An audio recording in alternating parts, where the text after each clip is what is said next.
সব জায়গা গাছে আম লিচু আছে, এবছর যথেষ্ট আমের গুটি আছে। আপনাদের এদিকে তো আছে মাশাআল্লাহ, আমাদের ওদিক হয় না। মধুমতি নদীর ইপার আর উপার আল্লাহর এমন এক কুদরত, শুনলে আশ্চর্য হবেন। আমাদের বাড়ির পাশ থেকে মধুমতি নদী, এই নদীর ইপার আর উপারের পার্থক্য। নদীর এই পার আপনাদের এই পশ্চিম পাড়ে আম গাছের আম পোকা হয় কম এবং নাই হয় বেশি, পোকা হয় না। আর আমাদের মধুমতি নদীর উপার গেলেই সে আমের কোনো জায়গা ফুটো ছিদ্র নাই, কাটিয়ে দিয়ে যে তার মধ্যে ইঞ্জিনিয়ার বসে রয়েছে। ঢোকলো কোন ভাগ দিয়া, কোনো দরজা জানলা নাই। ঠিক কি ঠিক না? তো এর উপরে যথেষ্ট আপদ বিপদ বালা মুসিবত রয়েছে। দুনিয়ার প্রত্যেকটা কাজের পিছনে আপদ বিপদ আছে, কম হোক বেশি হোক। ব্যবসার পিছনে আছে, ক্ষেত খামারের পিছনে আছে, লেখাপড়ার পিছনে আছে, রাজনীতির পিছনে আছে, সমাজনীতির পিছনে আছে, সংসারের মধ্যে আপদ বিপদ আছে, আছে না নাই? কিন্তু সবচাইতে বেশি আপদ বিপদ হলো ধর্মের পিছনে। অধর্মের পিছনে তেমন কোনো আপদ বিপদ নেই। আল কুফরু মিল্লাতুন ওয়াহিদা, সারা দুনিয়ার সমস্ত কাফের মিলে এক দল। শুনলাম না আমেরিকাওয়ালা হিন্দুদের উপরে আক্রমণ করতেছে, শুনলাম না ইহুদিরা নাসারাদের উপরে আক্রমণ করতেছে, শুনলাম না নাসারারা ইহুদিদের উপরে আক্রমণ করতেছে। যে জায়গায় মারামারি মাইর খাচ্ছে অমুসলমানরা মারতেছে, আর মাইর খাচ্ছে মুসলমানরা। দুনিয়ার যত কাজ আছে আপদ বিপদ সবার পিছনে আছে, কিন্তু সবচাইতে বেশি আপদ ধর্ম ইসলাম ধর্মের উপরে। কত স্কুল কলেজ ইউনিভার্সিটি আছে, তার ভিতরে কুপাকুপি মারামারি গুলিগুল্লা চলতেছে। দুই দলের মানুষের ছেলে মেয়ে এক স্কুলে লেখাপড়া করে, ওই স্কুলের নির্বাচন কমিটি গঠনের নির্বাচন নিয়ে তুমুল গন্ডগোল। অথচ গন্ডগোলের পরে একদল কয় না যে ওদের সাথে গ্যাঞ্জাম হয়েছে, ওরা ওই স্কুলে পড়ে, আমরা ওই স্কুলে পড়তে দেব না ছেলে মেয়ে, আমরা আলাদা স্কুল একটা বানাবো। এর সংখ্যা খুবই কম। মারামারি করে দুই দল একই স্কুলে লেখাপড়া করে, একই হাটের মধ্যে দুই দল গ্যাঞ্জাম, তুমুল মারামারি।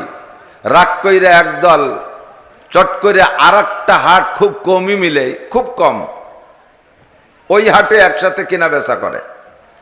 রাস্তায় গন্ডগোল মারামারি হয়েছে, রাগ করে একদল কয় না ওদের সাথে এই রাস্তায় আমাদের গন্ডগোল হয়েছে, ওরা রাস্তায় যে আটবে আমরা খালের মধ্যে দিয়ে আটবো। এই কয়ে খালের মধ্যে দিয়ে কেউ আটে নাকি? উভয় দল সেই রাস্তায় দিয়ে আটে, ঠিক কিনা? কিন্তু চার জায়গা ঝামেলা, যে চার জায়গা ধর্মের ছোঁয়া আছে ওই চার জায়গা ঝামেলা। মসজিদে দুই দলে কমিটি নিয়ে গ্যাঞ্জাম, যা ওই মসজিদে নামাজ পড়বো না, কাঠবাস ক্যান্টিন বানা মসজিদ, নামাজ আমরা আলাদা পড়বো। এক নম্বরে মসজিদ। দুই নম্বরে ঈদগাহ, ঈদগায় যে গ্যাঞ্জাম লাগছে, যা ওদের ঈদগায় নামাজ পড়বো না, দিছি আমার এই জায়গাতে 5% ছাড়িয়ে বানা ঈদগাহ, নামাজ আমরা পড়বো। আলাদা হয়ে গেছে, ওই একসাথে ঈদগায় নামাজ পড়া যাবে না। মাদ্রাসা নিয়েও তেমনই ঝামেলা, কমিটিতে এবার সদস্য আমাদের রাখে নাই, বানা মাদ্রাসা আলাদা একটা, এইভাবে মাদ্রাসা অতীতালে আছে। 4 নম্বরে কবরস্থান, এ জায়গাও ধর্মের ছোঁয়া আছে। দুই দলে গ্যাঞ্জাম করছে, বাস ওকে কবরস্থানে আমাকে লাশ মাটি দেওয়া হবে না, কারণ বাঁচিয়ে থাকতে গ্যাঞ্জাম ছিল, লাশে লাশেও গন্ডগোল লেগে যেতে পারে, মাটির তলেও গ্যাঞ্জাম বেঁধে। কত গান বাজনা থিয়েটার কত কিছু চলতেছে, সেই জায়গায় এই জয় ঝামেলা না। আজকে একটুক মাহফিলের পাশে, এই পাশে দেখলাম যুবকদের এক গ্যাঞ্জাম, ওখানে দেখি আর একটু, ওই জায়গা দেখি রাস্তায় দিয়ে জয় ঝামেলা, বহুত ঝামেলা। সব ঝামেলা এসে এখানে ওঠে। স্কুলে একসাথে দুই ভাই পড়ে, যতদিন একসাথে পড়ছে স্কুলে, দুই ভাই যমজ, দুই ভাই ক্লাস 6-7 পর্যন্ত পড়ছে। আব্বার বরাদ্দ দুইটার জন্য সমান সমান, কেটস কিনবে দুইটার জন্য একই, প্যান্ট কিনবে একই রকম, ব্যাগ কিনবে একই রকম, প্রাইভেট মাস্টার দুইটার একই রকম, ঠিক আছে, টাই কিনবে একই রকম, জুতো কিনবে একই রকম, স্যান্ডেল কিনবে একই রকম, দামি দামি, একটু কম নাই বেশ নাই, সমান সমান। হট করে এর মধ্যে যদি একটারে মাদ্রাসায় দিয়ে দেয় আর একটা স্কুলই রাখে, যত আপদ বিপদ যাইয়ে ওই মাদ্রাসার ডারবার উঠে, ওর ভর্তি ভিসির টাকাও জোগাড় করতে পারে না। অথচ আগে দুটিরে প্রাইভেট পড়াইছে 5-5-10 হাজার টাকা দিয়ে, দুটোর জুতো কিনছে 5-5-10,000 টাকা দিয়ে, প্যান্ট কিনছে 5-5-10,000 টাকা দিয়ে, শার্ট কিনছে 3-6,000 টাকা দিয়ে। সেই সময় টাকা ছিল, যখনই একটারে মাদ্রাসায় দিছে এইটার জন্য আর কোনো বরাদ্দ নাই। বাপে, আমি তো মাদ্রাসার হুজুর, বাপে ছেলেরে মাদ্রাসায় নিয়ে আসছে, একটারে স্কুলে রেখে আর একটা মাদ্রাসায় নিয়ে এসে কয় হুজুর একটা তো স্কুলে পড়ে, এইটারে হুজুর বানাচ্ছি নিয়ে আইছি। আলেম বানাবে না, হুজুর বানাবে। আইসে কয় হুজুর এর একটু ফ্রি ভর্তি ওরা যায় নাকি? ওই ছেলেটারে স্কুলে দিয়েছি, ওর পিছনে 1030 টাকা খরচ হয়ে গেছে, পয়সা করি শেষ, এর একটু ফ্রি ভর্তি আরেন, ওর জন্য 30,000 টাকা বরাদ্দ, এটার জন্য ফ্রি। আমি বললাম ফ্রি তো এতিম ছেলেদের জন্য ফ্রি, আপনার ছেলের জন্য তো ফ্রি না। কয় তাহলে হুজুর ওরে এতিমখানায় ভর্তি করেন। বাপ সাথে নিয়ে আইসে, কয় ওরে এতিমখানায় ভর্তি আরেন। আমি কোথাও তুমি মরো এই জায়গা তাহলে ভর্তি হতেছি, তুমি বেঁচে থাকতে এতিমখানায় ভর্তি হয়ে কি রে? যত অভাব সব এই হুজুরটার উপর দিয়ে। পেরাই বোন দেয়, হুজুর আমার আব্দুর রহমান একটু ছুটি দেন। কেন, কি হয়েছে? কয় আমার সালেহাকে বাড়ি কয়টা আম পাঠাতে হবে, দেশি আজকে ছুটি। কয়েকদিন পর আবার হুজুর আব্দুর রহমান একটু ছুটি দেন, ওর মা কয়টা আলা চাউল বানাইছে, সালেহাকে বাড়ি পাঠাতে হবে। কয়েকদিন পর আবার ছুটি দেন, কয়েক জোড়া নারকেল পাঠাতে হবে। বললাম যে তার বাড়ি যে ছেলেটা আছে, ওর লেখাপড়া আছে না, যে স্কুলে পড়ে তার লেখাপড়া আছে, আর এটা হলো বাদামি হতে হয়েছে। যত কাজ সব সব হুজুরটার উপর দিয়ে। ওর বেতন দিতে পারবে, প্রাইভেটের পয়সা দিতে পারবে, হুজুর যেটা মাদ্রাসা পড়ে তার ভর্তি ফিসির টাকাও দিতে পারবে না, বোর্ডিং এর টাকাও দেবে না, তার বেতনও দেবে না, এমনকি তার পরীক্ষার ফিসও দেবে না। সব আপদ বিপদে হুজুরটার উপরে এসে ওঠে। এর জন্য বলা হয় লিকুল্লি শাইন আফাতুন ওয়ালিদ্দিনে আফাত। প্রত্যেক জিনিসের পিছনে আপদ বিপদ আছে, ধর্মের পিছনে আপদ বিপদ সবচাইতে বেশি। দুঃখেরও কিছু না তেমন, কষ্ট পাই না, কারণ যে জিনিস যত দামি সে জিনিসের পিছনে চোরচুট্টার নজরও তত বেশি, ঠিক না? সোনা দানার পিছনে চোরচুট্টার নজর বেশি। যে জিনিস যত দামি সে জিনিসের তাহকিক আর যাচাই বাছাইও তত বেশি হয়। আপনাকে বাঙ্গাড়ি কিনতে আসে নাকি লোক? বাঙ্গাড়ি ওই বড় ডোব বইরে কিনে নিয়ে যায়, ভাঙ্গা রিক্সা, ভাঙ্গা সাইকেল, ভাঙ্গা টিন, পুরন টিন, এগুলো নিতে আসে না? এগুলো কেনা বেচা হয়। আবার মাঝে মাঝে আপনি ঠেকে গেলে সোনা দানাও বিক্রি করেন না, সোনাও বিক্রি করেন। তো স্বর্ণের বিক্রি আর বাঙ্গাড়ির বিক্রি কি এক কায়দায়? এরকম দুইখান কানের দুল নিয়ে গেছেন বিক্রি করতে, স্বর্ণকারের কাছে নিলেই কিন্তু ওজন দিয়ে মাপিয়ে কিনে নেবে না। হ্যাঁ নেয়, বলে যে কাকা যেভাবে ওজন হয়েছে তাতে 4-8 আনা হয়েছে ওজন, এর থেকে আবার খাদ্য বাদ যাবে 2 আনা, সেই হিসেবে যদি মাইপে দেন তাহলে দিতে পারেন। আর একটা কায়দা আছে যে আপনার সামনে পোড়াইয়া পিটাইয়া খাদ্য বের করে ফ্রেশ করে যেটুক থাকবে সেইটুক মাইপে নেব, কোনভাবে দেবেন? আর আপনি আন্দাজের পর 2 আনা খাদ্য বাদ দিয়ে কিনে নেবে, এইটি আপনি বেচতে রাজি না, কারণ খাদ্য যদি 1 আনা বেরোয় তাহলে তো আমার থেকে যাচ্ছে বেশি। এই জন্য আপনি বলেন না বাবা তুমি ওই পোড়াইয়া খাদ্য বের করে একবারে ফ্রেশ করে কিনে নাও। তো এরকম দুইখান কানের দুল পোড়াইয়া পিটাইয়া একবার পোড়াইয়া গালাইয়া পানি বানায় ফেলে, জমাইয়া আবার পিটে, এই পোড়া পিটে করতে 10 পোড়া দিয়ে লাস্টে যায় এত বড় দুইখান কানের দুল হয়ে গেছে 2 বোতামের মতো। দেখছেন না এরকম? শেষে স্বর্ণওয়ালা কয় বাপ তোর পায়ে ধরি আর পুড়াইস নিয়া, ফিরে পোড়া দিলেও থাকবে না। সে কি কয়, কাকা আর একটা পোড়া, আর 1 পোড়া না দিয়ে আমি নিতে পারবো না, কারণ এর ভরির দাম 2.5 লক্ষ টাকা। বর্তমানে স্বর্ণের ভরি 2.5 লক্ষ টাকা। 2.5 লক্ষ টাকা স্বর্ণের ভরি, ওর ভিতরে চুল পরিমাণ জাররা পরিমাণ খাদ্য থাকলে আমি কিনবো না। কথা কন? তো স্বর্ণ কত দামি জিনিস, একে পরিষ্কার করে নিতে হবে, খাদ্য মুক্ত করে নিতে সিস্টেম কি? জিভ বেঁধে চাটলে কি খাদ্য পরিষ্কার হবে? খেয়াল করেন এদিক, জিভ বেঁধে চাটলে স্বর্ণের খাদ্য বের হবে? রুমাইল দিয়ে মুসলি খাদ্য বের হবে? আতর দিয়ে মালিশ করলে খাদ্য বের হবে? পোড়াইয়া পিটাইয়া তারপরে খাদ্য বের করা লাগে, ঠিক কি না? আর এই বাঙ্গাড়ি যারা কিনতে আসে তাদের কাছে বাঙ্গাড়ি বেচেন, এ কি এইভাবে পোড়াইয়া পিটাইয়া খাদ্য বের করে বেচে? 100 খান পুরন টিন বিক্রি করে কেজি 16 টাকা। ভালো আছেন? কেজি 16 টাকা। লাস্টে যাইয়া এই কেজি মাপতে তার ভিতরে খাদ্য বের করে না, ওই প্রত্যেক কেজিতে 100 গ্রাম মাটিও চলে যাচ্ছে। লাস্ট ফিনিশিং যাইয়া 2-3 কেজি থাকতে মাপা লাগবে না, এমনি নিয়ে যা। কারণ অত বাঙ্গারি পুরন ইট, পুরন টিন, পুরন রিক্সা, ও অত দাম না, 16 টাকা কেজি। কাজী ওর পিছনে অত পোড়া পিঠে আপদ বিপদ নাই, যত আপদ বিপদ সব স্বর্ণের উপর দিয়ে। কতক্ষণ কাফের, মুশরিক, হিন্দু, বৌদ্ধ, খ্রিস্টান, অমুসলমান, নাস্তিক, মুরতাদ, বেঈমান যত আছে, অন্য যত ধর্ম আছে, সব বাঙ্গারি লোহা, সব বাঙ্গারি টিন, ওর কেজি 16 টাকা। কাজেই ওর পিছনে কোনো আপদ বিপদ আর পিটেন পাটান নাই। আর ইসলাম হলো স্বর্ণ, এর ভরি 2.5 লাখ টাকা। কাজেই একটু পুড়াইয়া পিটাইয়া ফেরেশ করে আল্লাহ তাআলা নিতে চায়। এজন্য আমাদের পুরাণ পিঠে নিতে আমরা ভারী একটা দুঃখ পাই না। আল্লাহ তাআলা আমাদের সহিভাবে বুঝে আমল করার তৌফিক দান করুন। সবাই বলি না আমিন। এমপি মহোদয় আসছেন না? কেমন আছেন? আলহামদুলিল্লাহ, শুনছি না। আল্লাহ, ওনারা তো অনেক ব্যস্ত মানুষ। আলহামদুলিল্লাহ, আমাদের সিটের এমপি মহোদয়ের সাথে আজকে আমি একটু বলছিলাম যে একটা বিষয় একটু কথা বলবো।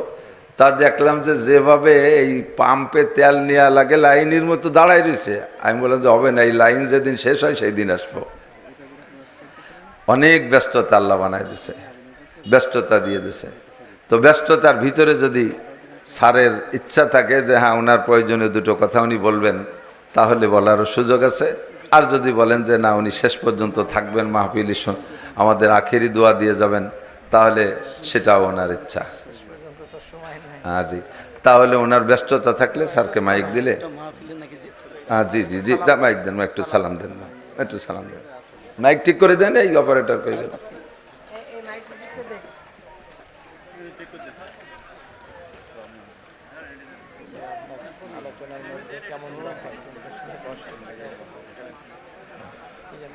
নাসিরউদ্দিন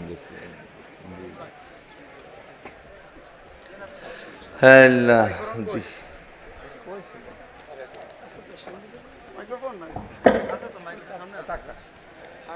আসসালামু আলাইকুম ওয়া রাহমাতুল্লাহি ওয়া বারাকাতুহু। সবাই ভালো আছেন? আলহামদুলিল্লাহ। ইন্নাল হামদুলিল্লাহ ওয়াসসালাতু ওয়াসসালামু আলা রাসূলিল আমিন ওয়া আলা আলিহি ওয়া সাহবিহি আজমাইন। আউযু বিল্লাহি মিনাশ শাইতানির রাজীম। বিসমিল্লাহির রাহমানির রাহিম। আলিয়াস্তাবিল্লাযীনা ইয়া'লামুনা والذين لا يعلمون। আজকে এই রাজগঞ্জ ধর্মীয় অফিস কেন্দ্রীয় জামে মসজিদ ও হাফিজিয়া মাদ্রাসা, আমাদের এমপি, আপনাদের এমপি, এ সকল মানুষের সাথে সাক্ষাৎ করতে কোনো কার্ড লাগে না, কোনো ঝামেলা নাই, কোনো ইমিগ্রেশন নাই, সরাসরি সাক্ষাৎ করা যায়, ঠিক না? আর আরও অনেকরে দেখেছি যে জায়গা সাক্ষাৎ করতে 3-4 জায়গা চেকপোস্ট আছে। লাস্টে ভিতরেতে কয় বাড়ি থেকেও কয় আমি ঢাকা, মানে ল্যাপের তলে ঢাকা, কম্বলের তলে ঢাকা, বাথরুমের মধ্যে ঢাকা, ওই জায়গা ঢাকা রয়েছে, কেউ দেখতেছে না। তো সকল মানুষ খোলামেলা থাকে, আল্লাহর রহমত। আল্লাহ তাআলা ওনাদের সঠিক খেদমত করার তৌফিক দিক। সবাই আবার বলে আমি সংক্ষেপে দিক তাকান, বেশিক্ষণ নষ্ট করবো না। আমার টাইম হলো 11টা পর্যন্ত, 9:30 থেকে 11টা, এটা আমি টাইম দিই। আমি সব জায়গায় টাইমের আগেই পৌঁছে যাই, আমি টাইম লস করি না। এখানেও পৌঁছে গেছি আলহামদুলিল্লাহ টাইম মতো। তো যেই 11টা পর্যন্ত আমার টাইম, সে 11টা বাজেই গেছে। এখন যেটুক সেটুক হলো বোনাস। বোনাসের ভিতরে শুধুমাত্র একটু পথ দেখানোর চেষ্টা করবো ইনশাআল্লাহ অল্পক্ষণের ভিতরে। তো কি বলছি, জলবে মানফাতের সে দফে মাজাররাত মুকাদ্দাম। ভিটামিন খাওয়ার চেয়ে আগে রোগ মুক্ত হতে হবে। ইবাদত বন্দেগী অনেক করি, কিসে কি কি ইবাদত কাকে বলে তা সকলেই কম বেশ জানি। সাধ্য অনুযায়ী চেষ্টা করি যে যতটুকু পারি ইবাদত বন্দেগী করি। নামাজ ইবাদত, রোজা ইবাদত, হজ ইবাদত, জাকাত ইবাদত, এগুলো তো ফরজ বড় ইবাদত। ফরজ ইবাদত, ওয়াজিব ইবাদত, সুন্নাত ইবাদত, জিকির ইবাদত, তেলাওয়াত ইবাদত, দান খয়রাত ইবাদত, মসজিদ করা ইবাদত, মাদ্রাসা করা ইবাদত, হজ করা ইবাদত, উমরা করা ইবাদত, দিন শেখা ইবাদত, মাদ্রাসায় পড়া ইবাদত, মাদ্রাসায় পড়ানো ইবাদত, এই মাহফিল করা ইবাদত, এরকম অনেক ইবাদত আমরা জানি। এগুলো সব ইবাদত না? ইবাদত।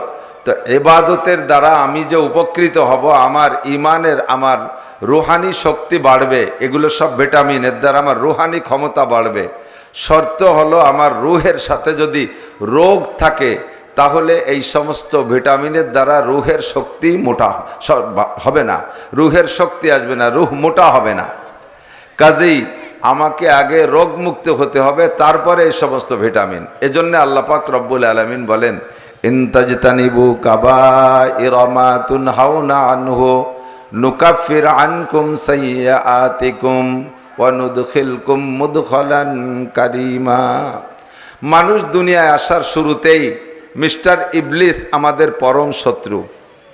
আল্লাহ পাক রব্বুল আলামিনের কাছে থেকে সে কন্টাক্ট নিয়ে আসছে বললে চলে, এই প্রতিশ্রুতি আল্লাহকে দিয়ে আসছে, এই অঙ্গীকার করে আসছে, আল্লাহকে এক প্রকার ভয় দেখায় আসছে যে তুমি যাদের কারণে আমাকে শয়তান বানাইলা, ইবলিস বানাইলা, মরদুদ বানাইলা, বিতাড়িত করলে, এই বনি আদমকে বনি আদমকে আওলাদে আদমকে আমি জান্নাতে যাইতে দেব না। সুম্মা লাউগবিয়ান্নাহুম আজমাইন, এ সবগুলোকে আমি গুমরা করব। এরা যেই রাস্তা দিয়ে জান্নাতে যাইবে, সুম্মা লাকউদান্না লাহুম সিরাতাকাল মুস্তাকিম, এরা যেই বিশ্বরোড দিয়ে সিরাতে মুস্তাকিম দিয়ে জান্নাতে যাইবে, ওই সিরাতে মুস্তাকিমের মাঝখানে আমি বসবো, বৈশা সবগুলোকে গুমরা করব, একটাকে ভেস্তে যাইতে দেব না। ইল্লা ইবাদাকাল মুখলাসিন, সকলের সাথে পারবো কিন্তু তোমার মুখলেস বান্দাদের সাথে পারবো না। এ কথা সে বলে সেখান থেকে আসছে। দুনিয়ায় আসার পরে যত প্রকারের গুনাহ, এই কোনো গুনার অস্তিত্ব দুনিয়ায় ছিল না, সমস্ত গুনার অস্তিত্ব তৈরি করেছে মিস্টার ইবলিস। যত গুনাহ আছে সমস্ত গুনার আবিষ্কার কে? ইবলিস। আর যত ইবাদত আর নেক কাজ আছে সমস্ত নেক কাজের সৃষ্টিকর্তা কে? আল্লাহ। আল্লাহ পাক নিজেই কোরআনে কারীমের ভিতরে বলেন, আল্লাহু ওয়ালিয়ুল্লাযীনা আমানু ইউখরিজুহুম মিনাজ-যুলুমাতি ইলান-নূর। আল্লাহ হলেন ইমানদারদের বন্ধু। ইউখরিজুহুম মিনাজ-যুলুমাতি ইলান-নূর, সে তার বন্ধুদেরকে অন্ধকার থেকে আলোর দিকে নিয়ে আসে, গুনার থেকে ইবাদতের দিকে নিয়ে আসে, গুনার থেকে নেকির দিকে নিয়ে আসে। যত গুনার কাজ এগুলো অন্ধকারে করতে হয়, বেশিরভাগ বড় গুনার কাজগুলো গোপনে করা লাগে। আর যারা যত বেশি গুনাহ করে দেখবেন তাদের চেহারার ভিতরে গুনার একটা মেঘাচ্ছন্ন ছায়াও ভেসে ওঠে। ওয়াল্লাযীনা কাফারু আউলিয়াউহুমুত তাগুত, আর যারা কাফের বেঈমান তাদের বন্ধু হলো তাগুত। তাগুত মানে শয়তান। শয়তানের কাজ কি? ইউখরিজুনাহুম মিনান নূরে ইলাজ যুলুমাত, সে তার বন্ধুদেরকে আলোর থেকে অন্ধকারের দিকে নেয়, ভালোর থেকে মন্দর দিকে নেয়, ইবাদতের থেকে গুনার দিকে নেয়, ঈমানের থেকে কুফরির দিকে নেয়। যত প্রকার গুনাহ আছে সব গুনার আবিষ্কারক শয়তান। শয়তান যে গুনাহগুলো আবিষ্কার করেছে, এই গুনাহ দুই ভাগে বিভক্ত। কিছু গুনাহ দেখতে বড় আর কিছু গুনাহ দেখতে ছোট, বাকি সবই গুনাহ। একটু বোঝার জন্য, খেয়াল করার জন্য অনুরোধ করছি। গুনাহ মানে নাফরমানি, আল্লাহর হুকুমের খেলাপ করা। ছোট গুনাহ বলেন আর বড় গুনাহ বলেন, সব গুনাহই গুনাহ, আল্লাহ নাফরমানি। তো বড় গুনাহ এবং ছোট গুনাহ আরবিতে নাম রাখতে গিয়ে দুইটা নাম, কবিরা আর সগীরা। বড় গুনার নাম কবিরা গুনাহ আর ছোট গুনার নাম সগীরা। সগীর মানে ছোট। কিন্তু কবিরা হোক আর সগীরা হোক, উভয়টাই আল্লাহর নাফরমানি। কাজেই বিচারের দিক দিয়ে দুইয়ে গুনার একই শাস্তি। একটা কবিরা গুনাহ করলে ৭,০০০ বছর জাহান্নাম। একটু বলবেন নাউজুবিল্লাহ। একটা কবিরা গুনাহ কয় হাজার বছর? ৭,০০০ বছর জাহান্নাম। ভয় পান নাই? ওই কত শুনলাম। শুনতে শুনতে গুনার ক্রিয়া নষ্ট হয়ে যায় তা না, শুনতে শুনতে গুনার ওজন হালকা হয়ে যায় তা না, শুনতে শুনতে গুনার শাস্তি মওকুফ হয়ে যায় তা না। যতই শোনেন না কেন কথাকে ভিতরে জায়গা দেওয়ার চেষ্টা করেন। একটা কবিরা গুনার সমান ৭,০০০ বছর জাহান্নাম। জাহান্নাম মানে আগুন। জাহান্নাম মানে ডাইরেক্ট আগুনের ভিতরে যাওয়ার পরে আরো রকমারি শাস্তি আছে। একটা গুনার কারণে ৭,০০০, তাই গুনাটা কবিরা হোক আর তাই গুনাটা সগীরা হোক, উভয় গুনার কারণেই ৭,০০০ বছর করে জাহান্নাম।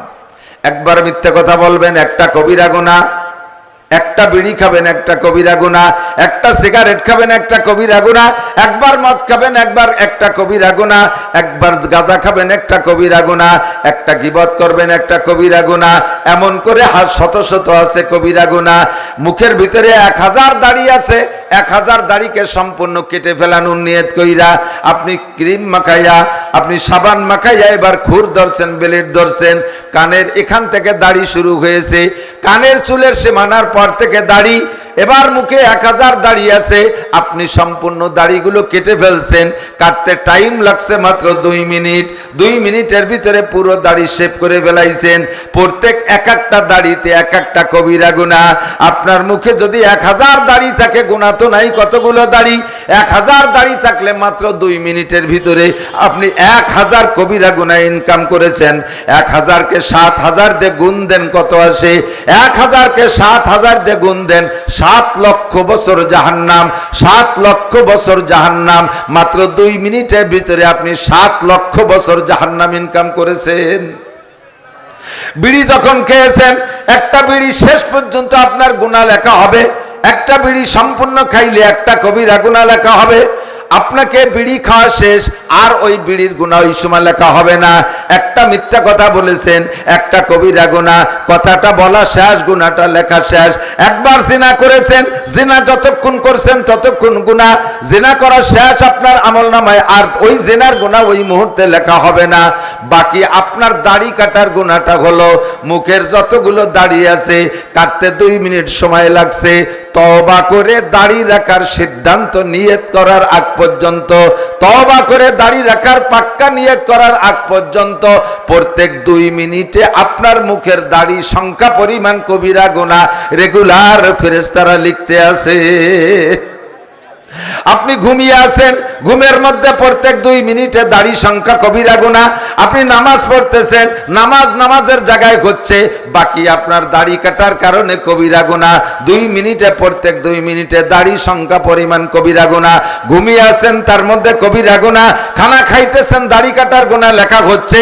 কাবা ঘর তওয়াফ করতেছেন, তার মধ্যে দাড়ি কাটার গুনাহ লেখা হচ্ছে। হজ উমরা করতেছেন, দাড়ি কাটার গুনাহ লেখা হচ্ছে। অদস্ত তিলাওয়াত করতেছেন, তিলাওয়াতের মধ্যে দাড়ি কাটার গুনাহ। দাড়ি কাটা অবস্থায় তাহাজ্জুদের নামাজ পড়তেছেন, তাও দাড়ি কাটার গুনাহ লেখা হচ্ছে।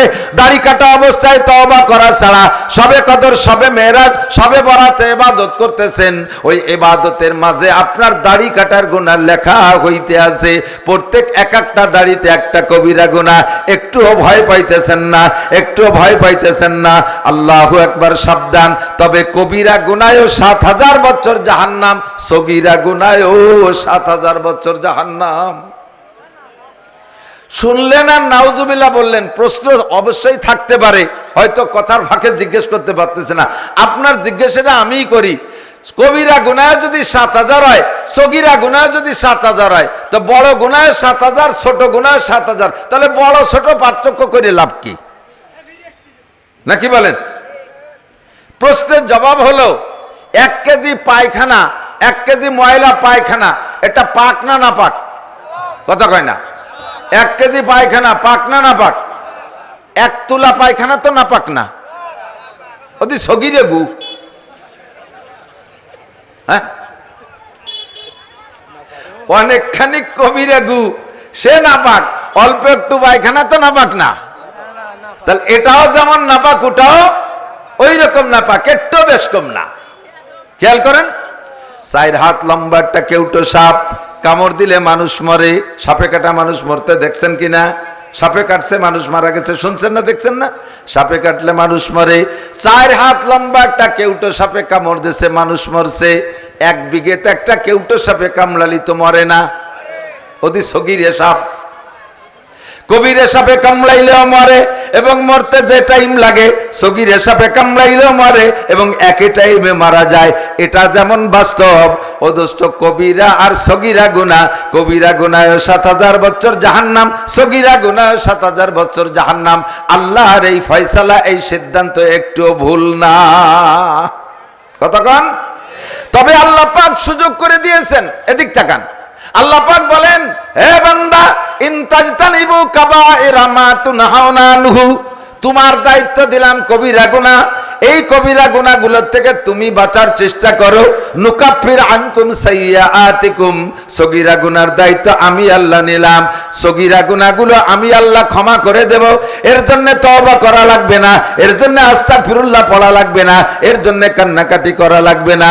সগীরা গুনার দায়িত্ব আমি নিলাম। যদি তুমি কবিরা গুনার থেকে বাঁচতে পারো, নুকাফির আনকুম সাইয়্যাতিকুম, তাহলেই তোমার সগীরা গুনাহ আমি মাফ করে দেব।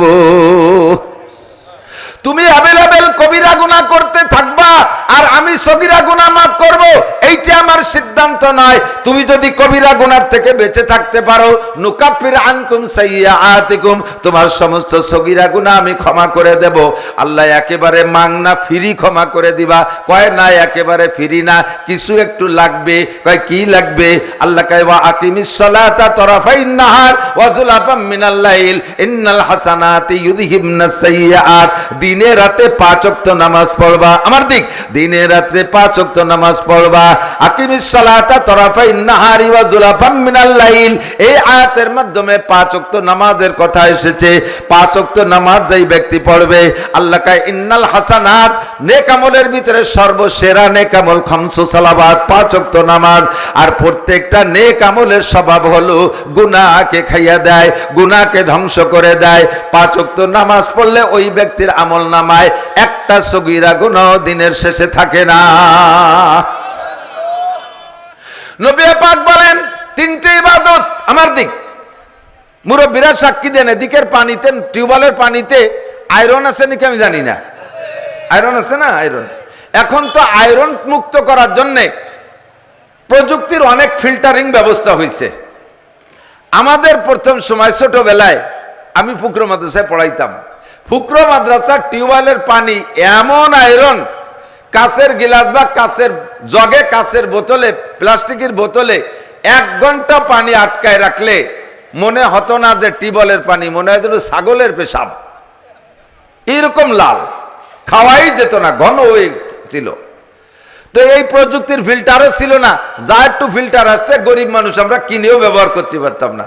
তা আমার হুজুর আবিষ্কার করলেন, কোত্থেকে দেখে আসছে জানি না, এটা আমরা সবাই ব্যবহার করতাম।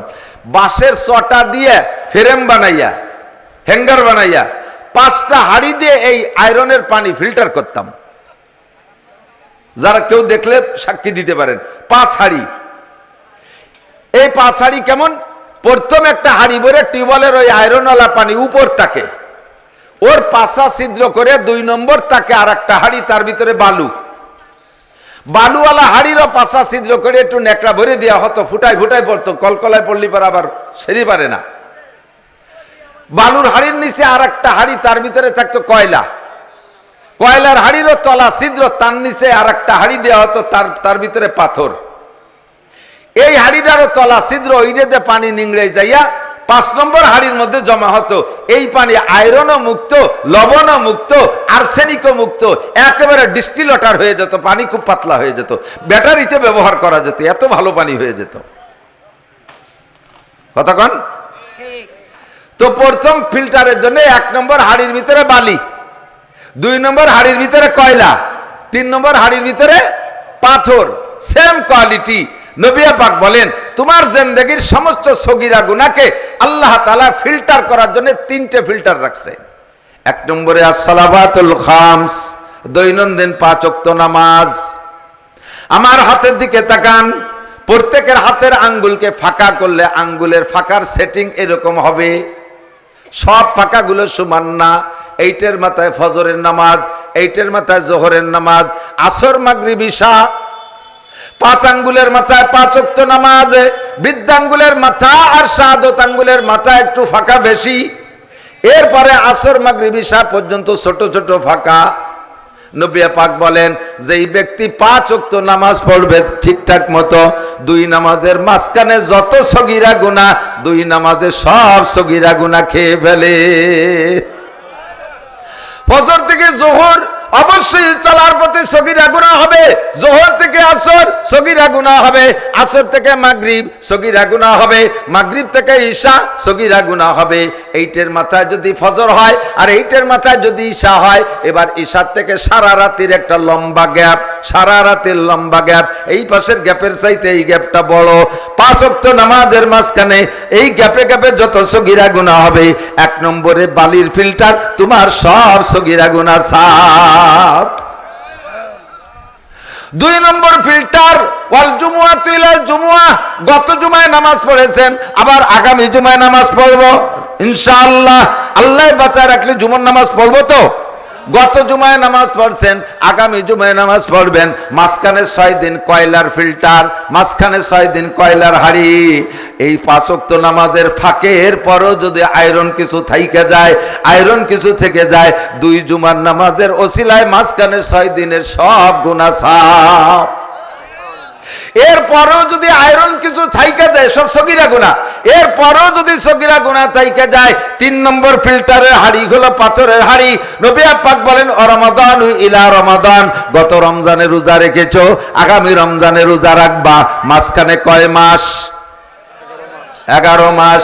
এই 11 মাসে যত সগীরা গুনাহ, এই 3 প্রকারের ইবাদত করার পরে বান্দা ঈদের নামাজ পড়তে যাবে ঈদগাহে, ওখান থেকে ফিরবে বাসার দিকে, কাজাবিন ওয়ালাদাতু উম্মুহু, ও সমস্ত সগীরা গুনাহ থেকে এমন পুত পবিত্র হবে কেমন যেন তার মা তাকে আজকে ডেলিভারি করলো, নবজাতক শিশুর মতো বেগুনাহ মাসুম হইয়া বাড়ি যায়। নবী পাকও বলেছেন শর্ত হলো ইজাজ তানাবাল কাবায়ের, শর্ত হলো কবিরা গুনাহ ছেড়ে দিতে হবে। একদিকে বস্তা বস্তা কবিরা গুনাহ করবা, আর একদিকে তুমি সগীরা গুনাহ মাপের জন্য 3 প্রকার ইবাদত করবা। ও বান্দা, তা হবে না। কবিরা গুনাহগুলো ছেড়ে দেওয়ার দায়িত্ব তোমার। আপনি বলতে পারেন আল্লাহ কবিরা গুনাহগুলোর দায়িত্ব তুমি নাও, সগীরা গুনাহর দায়িত্ব আমাকে দাও। ছোট গুনার দায়িত্ব আমাকে দাও, বড় গুনাহগুলোর দায়িত্ব তুমি নাও। তুমি যখন ভালোবাসছো এইভাবে একটু পাল্টাই নাও। আল্লাহ কয় না, সগীরা গুনার থেকে বাঁচা কঠিন পাগল, কবিরা গুনার থেকে বাঁচা সহজ। রাস্তায় যদি এরকম একদলায় স্তূপ করা পায়খানা দেখেন, অনেকখানি পায়খানা চোখে পড়বে না? দেখে ডিঙ্গাইয়া বা সাইড দিয়ে ঘুরিয়ে যেতে পারবেন, কিন্তু ছোট্ট ছোট্ট ইটুটু পায়খানা সব জায়গায় সলানু সিটুটু হয়ে পড়ে না। ওর মধ্যে দিয়ে হাইটে গেলে স্যান্ডেলের বাড়িতেই সারা গা মায়ে যাবে কি যাবে না? কতক্ষণ? কাজেই কবিরে ঘুরতে বাঁচা যায়, সগীরে ঘুরতে বাঁচা যায় না। 4 হাত লম্বা একটা কেউটো সাপে কামড় দিতে গেলে ফনা তোলে। সাপটা যদি 4 হাত হয়, প্রায় 1.25 হাত তার ফনা উঁচু হয়। সাপটা বড় হইলে ফনাটা বড় হয়, আর দংশন করার আগে ফস করে একটা শব্দ বের হয় তার মুখ দিয়া।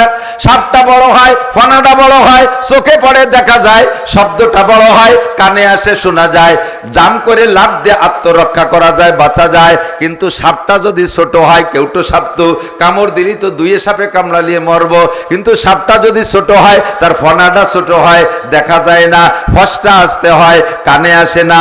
ও লুঙ্গির মধ্যে পেঁচায় থাকতে পারে, পরে ফেলছেন লুঙ্গি, মারিয়ে দেবে জায়গা মতো, পায়জামার জায়গা মতো পেঁচায় আছে, পরে ফেলবেন লুঙ্গি দেখা যাবে না, পায়জামা পরবেন জায়গা মতো মাইরা দেবে, মোজার মধ্যে ঢুকে বসে আছে, চোখে দেখা যায় না, পরে ফেলাইছেন মোজা, মারিয়ে দেবে জায়গা মতো, জাঙ্গের মধ্যে পেঁচায় রইছে, পরে ফেলাইছেন জাঙ্গিয়া, চোখে দেখা যায় নাই, জায়গা মতো মারিয়ে দেবে, পারে কি পারে না কথা বলেন? বালিশের নিচে লুকায় আছে, দেখা যায় না, ছোট জায়গা মতো কানের গোড়ায় মাইরা দেবে, আপনার মরণ অবধারিত। কাজেই বড় সাপের থেকে বাঁচা সহজ, ছোট সাপের থেকে বাঁচা সহজ না, ছোট সাপের থেকে বাঁচা কঠিন। বেশি ময়লার থেকে লাফ দিয়ে জাম করে সরে যাওয়া যায়, তার থেকে বাঁচা সহজ, অল্প অল্প ময়লার থেকে বাঁচা কঠিন। কথা বলুন ঠিক কি ঠিক না? এজন্য আল্লাহ পাক বলেন, বান্দা তুমি যা চাইতেছো সেটা তোমার ঠিক হয় নাই, তোমার দায়িত্ব দিছি কবিরা গুনাহ থেকে বাঁচো। এগুলো চোখে দেখা যায় মোটা মোটা, উলামায়ে কেরাম বলে দেবে এই কবিরা গুনাহ থেকে আগে বাঁচো। নুকাফির আনকুম সাইয়্যাতিকুম, সব সগীরা গুনাহ ইবাদতের মাধ্যমে ফিল্টার করে পরিষ্কার করে দেব। জি আল্লাহ বলেন কবিরা গুনাহ কাকে বলে? এবার কবিরা গুনার মধ্যে সবচেয়ে বড় কবিরা গুনাহ 3টা। আকবারুল কাবায়ের, সবচেয়ে বড় কবিরা গুনাহ। 1 নম্বর কবিরা গুনাহ, সবচেয়ে বড় কবিরা গুনার ভিতরে নাম্বার 1 শিরিক, 2 নম্বরে কুফর, 3 নম্বরে বিদআত। একটু মনে করি, 1 নম্বরে শিরিক, 2 নম্বরে কুফর, 3 নম্বরে বিদআত। শিরিক আবার 2 প্রকার, শিরিক 2 প্রকার। একটা হলো শিরিক মা আল্লাহ, আর একটা হলো শিরিক মার রাসূল। বুঝা যাচ্ছে? আল্লাহ নবী বলেন আকলিস দীনাকা ইয়াকফিকাল আমালুল কলিল, এই তিনটের দুইটা ইমানের সাথে সম্পৃক্ত, শিরিক আর কুফর ইমানের সাথে সম্পৃক্ত। তোমার ইমানকে ফ্রেশ করো, শিরিক মুক্ত ইমান করো, কুফর মুক্ত ইমান গড়ো। আতলিস দীনাকা ইয়াকফিকাল আমালুল কলিল, তাহলে তোমার অল্প আমলই নাজাতের জন্য যথেষ্ট হইবে। দোস্ত আমার দিক তাকাইতে হবে, একটু খেয়াল করতে হবে। আমি আপনি আলেম জালেম মোল্লা মুন্সি পীর মাশায়েখ বহুজন বেখেয়ালের কারণে এই শিরিক থেকে বাঁচতে পারতেছি না। হাজার হাজার ইবাদত করে খোদার কসম হাসরের মাঠে খালি হাতে উঠবেন, খালি হাতে উঠবেন, শূন্য হাতে উঠবেন। আমি মাওলানা নাসিরও আমাকে নিয়ে আমি সন্দিহান। হাজার হাজার ইবাদত করে, হাজার হাজার ভালো কাজ করে কিয়ামতের ময়দানে খালি হাতে উঠতে না হয়। ওয়াজ শুধু আপনার জন্য করি না, আমার বয়ান আমার জন্য করি। আমার মুখ থেকে ওয়াজ বেরোনোর পরে আপনারা শুনবেন, আপনাদের কান 10-12 হাত দূরে, আর আমার কান আমার মুখে থেকে মাত্র 4-5 আঙ্গুল দূরে। আমার রজে যদি আপনার মধ্যে ক্রিয়া করে, আমার রজে আমার মধ্যে ক্রিয়া করবে। যেই দোষগুলো আপনার মধ্যে ধরার জন্য আমি আলোচনা আনছি, ওই দোষগুলো আমার মধ্যেও থাকতে পারে। আলোচনার মাধ্যমে উভয় সংশোধন হয়ে যাব। আল্লাহ আমাদের কবুল করেন, জোরে বলেন আমিন। 1 নম্বরে শিরিক, একটু মস্ক করি। সবচেয়ে বড় গুনার নাম কি? শিরিক। শিরিক কয় প্রকার? প্রথম 2 প্রকার একটু ইয়াদ করেন। 1 আল্লাহর সাথে শিরিক, 2 নম্বরে রসুলের সাথে শিরিক। উভয় শিরিকের একই রকম গুনাহ, উভয় শিরিকের দ্বারা বান্দা মুশরিক হয়। আল্লাহর সাথে অন্য কাউরে শরীক করলে, যেমন কালাতুল ইহুদ উযাইর ইবনুল্লাহ, ইহুদিরা বলে উযাইর আলাইহিস সালাম আল্লাহর ছেলে। বলবেন নাউজুবিল্লাহ। কি মানে? উযাইর আলাইহিস সালামের মায়ের সাথে আল্লাহ যৌন মিলন করে গর্ভ ধারণ করাইয়া যেই বাচ্চা পয়দা দিয়েছে, ওই বাচ্চার নাম হলো উযাইর। আল্লাহ কা ইন্না শিরকা লা যুলমুন আযীম। অন্য যত গুনাহ করিস না কেন তাতে আমার পর জুলুম হয় না, সেটা তার দ্বারা তোর নিজের পর জুলুম হয়, কিন্তু শিরকের দ্বারা আমার পর জুলুম হয়। এত বড় অপবাদ। আমি নাকি উযাইরের মাকে স্ত্রী হিসেবে ব্যবহার করেছি। বলেন না নাউজুবিল্লাহ। ওয়াকালাতিন নাসারা মাসীহ ইবনুল্লাহ, আর খ্রিস্টানরা বলে ঈসা আলাইহিস সালাতু ওয়াস সালাম আল্লাহর ছেলে, আর ঈসার মা মারিয়াম আল্লাহর স্ত্রী। মারিয়ামের দুনিয়ায় স্বামী নাই, সন্তান আসলো কোত্থেকে? আল্লাহ নিজেই মারিয়ামের সাথে যৌন মিলন কইরা গর্ভ ধারণ করে বাচ্চা পয়দা দিয়েছে। কাজেই আল্লাহর ফ্যামিলির সদস্য 3 জন। মারিয়াম আল্লাহর স্ত্রী, ঈসা আল্লাহর সন্তান। বলি না নাউজুবিল্লাহ। এটা হলো শিরিক ফিজ্জাত, আল্লাহর সাথে শিরিক করা। এই মুশরিকরা খোদার কসম 1 সেকেন্ডও জান্নাতে যাবে না। এরাও যেমন মুশরিক, তেমনি যদি কেউ বলে মুহাম্মাদুর রাসূলুল্লাহ আল্লাহর রাসূল, আমাদের নবীর নাম কি? মুহাম্মাদুর রাসূলুল্লাহ। বলেন নবীর নাম কি? মুহাম্মাদুর রাসূলুল্লাহ। নবীকে রাসূলকে মুহাম্মাদুর রাসূলুল্লাহকে রাসূল স্বীকার কইরা সাথে যদি বলে গোলাম আহমদ কাদিয়ানীও নবী, একটু সতর্ক করি বাবা, মনে রাখবেন। বলবেন যে হুজুর আমাদের এলাকায় কাদিয়ানি নাই, এ কথা এই ওয়াজটার দরকার নাই। এখানে আপনি জানেন না কাদিয়ানি নাই, আপনার জানা নাই যে কাদিয়ানি আছে। বাকি ফাঁকে ফাঁকে বহুত কাদিয়ানি ঢুকে গেছে, আছে না নাই? আপনি কাদিয়ানি না, এই জন্য আপনার এই ওয়াজ শুনতে একটু ভালো না লাগতে পারে। বাকি ওয়াজটা আপনাকে মনে রাখতে হবে। যারা কাদিয়ানি না হইছে হন নাই, তারা কথারে মনে রাখতে হবে। আপনি যদি গোলাম আহমদ কাদিয়ানীকে নবী বলে মানেন, আবার সাথে বলে হ্যাঁ মুহাম্মাদুর রাসূলুল্লাহ নবী, তবে উনি শেষ নবী না, গোলাম আহমদ কাদিয়ানীও নবী, আরো নবী আসার সম্ভাবনা আছে। আপনি পাক্কা মুশরিক, আল্লাহকে এক জানেন, বাকি নবীর সাথে গোলাম আহমদ কাদিয়ানীকে নবী মানে সাব্যস্ত করেছেন, আপনি পাক্কা মুশরিক, বিনা হিসাবে জাহান্নামী। সতর্ক করি কি জন্য? কোন ঘরে যদি আগুন লাগে, কোন ঘরে যদি আগুন লাগে, তখন মানুষের চেষ্টা করে যে ঘরে আগুন লাগছে সেই ঘরের আগুন নিবে নূর। প্রথম পানি সেই ঘরে ঢালে না? যদি পানি ঢালে আগুন নিবেতে পারে তো ভাবিয়া শুকরিয়া। আর যদি দেখে যে হাজারো পানি দিয়ে এ ঘরে বাঁচাইতে পারতেছি না, শেষের দিকে আগুন বাড়তেই আছে, এর সাথে পারি উঠতেছি না, তখন কি করে? তখন ওই ঘরে বাদ দিয়ে ওই ঘরে দিলি পানি দেয়, বাকি পাশের ভালো ঘরে পানি মারে।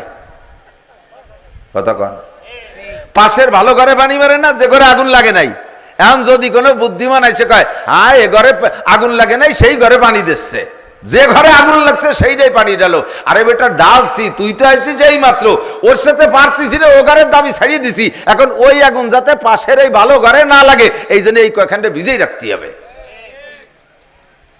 ঠিক কিনা? যারে কাদিয়ানির আগুনে খেয়ে ফেলাইছে বুঝোই আর কাজ হবে না, কারণ ইহুদিদের লক্ষ লক্ষ কোটি কোটি টাকায় সে এমন মাথা মারছে সারা দুনিয়ার কোরআন হাদিস দিয়ে বুঝুলিয়া তারে ফিরে সম্ভব না। ওর ঘর পুড়িয়ে সাপ, আমি সে ঘরের বাঁচানোর চেষ্টা করি না। যাদের ঘরে আগুন লাগে নাই, যে ঘরগুলো ভালো আছেন এখনো কাদিয়ানির আগুন লাগে নাই, তারা সতর্ক থাকেন। আল্লাহর সাথে যেমন মারিয়াম কি বলা, ঈসা আর মারিয়ামকে শরীক করলে মুশরিক হয়, আল্লাহর সাথে যেমন উজায়ের আর তার মাকে শরীক করলে মুশরিক হয়, নবী পাকের সাথে গোলাম আহমদ কাদিয়ানীকে নবী সাব্যস্ত করলে সেও মুশরিক। কথা কন? এই শিরিক থেকে বাঁচা এক নম্বর। এবার আল্লাহর সাথে শিরিক আবার তিন প্রকার, এই প্রত্যেকটা শিরিক থেকে বাঁচতে হবে। এক নম্বরে শিরিক ফিজ্জাত, তার মানে আল্লাহর মতো আরো আল্লাহ আছে, যেমন মারিয়াম আর ঈসাকে সাব্যস্ত করে ওরা, উজায়ের আর উজায়ের মাকে সাব্যস্ত করে ওরা। আমরা এই শিরিক করি না, বলেন আলহামদুলিল্লাহ। তবে আমাদের মধ্যে আর দুই প্রকারের শিরিকের সম্ভাবনা অনেকের মধ্যে আছে। একটা হলো শিরিক ফিস সিফাত। শিরিক ফিস সিফাত কি মানে? আল্লাহর যে গুণ আছে ওই গুণগুলো মখলুকের মধ্যে আছে, এইটা মনে করো শিরিক। আল্লাহর যে গুণ আছে ওই গুণগুলো আল্লাহ মন্নকের মধ্যে আছে। খাওয়ায় কে?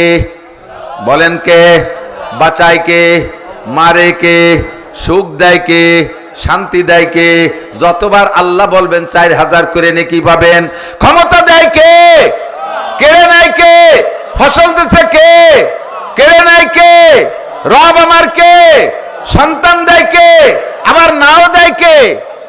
এই জায়গা যদি আপনি অন্য কেউকে গুণী মনে করেন বা দোষারোপ করেন, তাহলে ওই গুণগুলো দিয়ে ওই লোকটাকে আপনি আল্লাহর সাথে শরীক করতেছেন। আপনি এখানে শিরিক ফিস সিফাতে মুশরিক হইয়া যাবেন।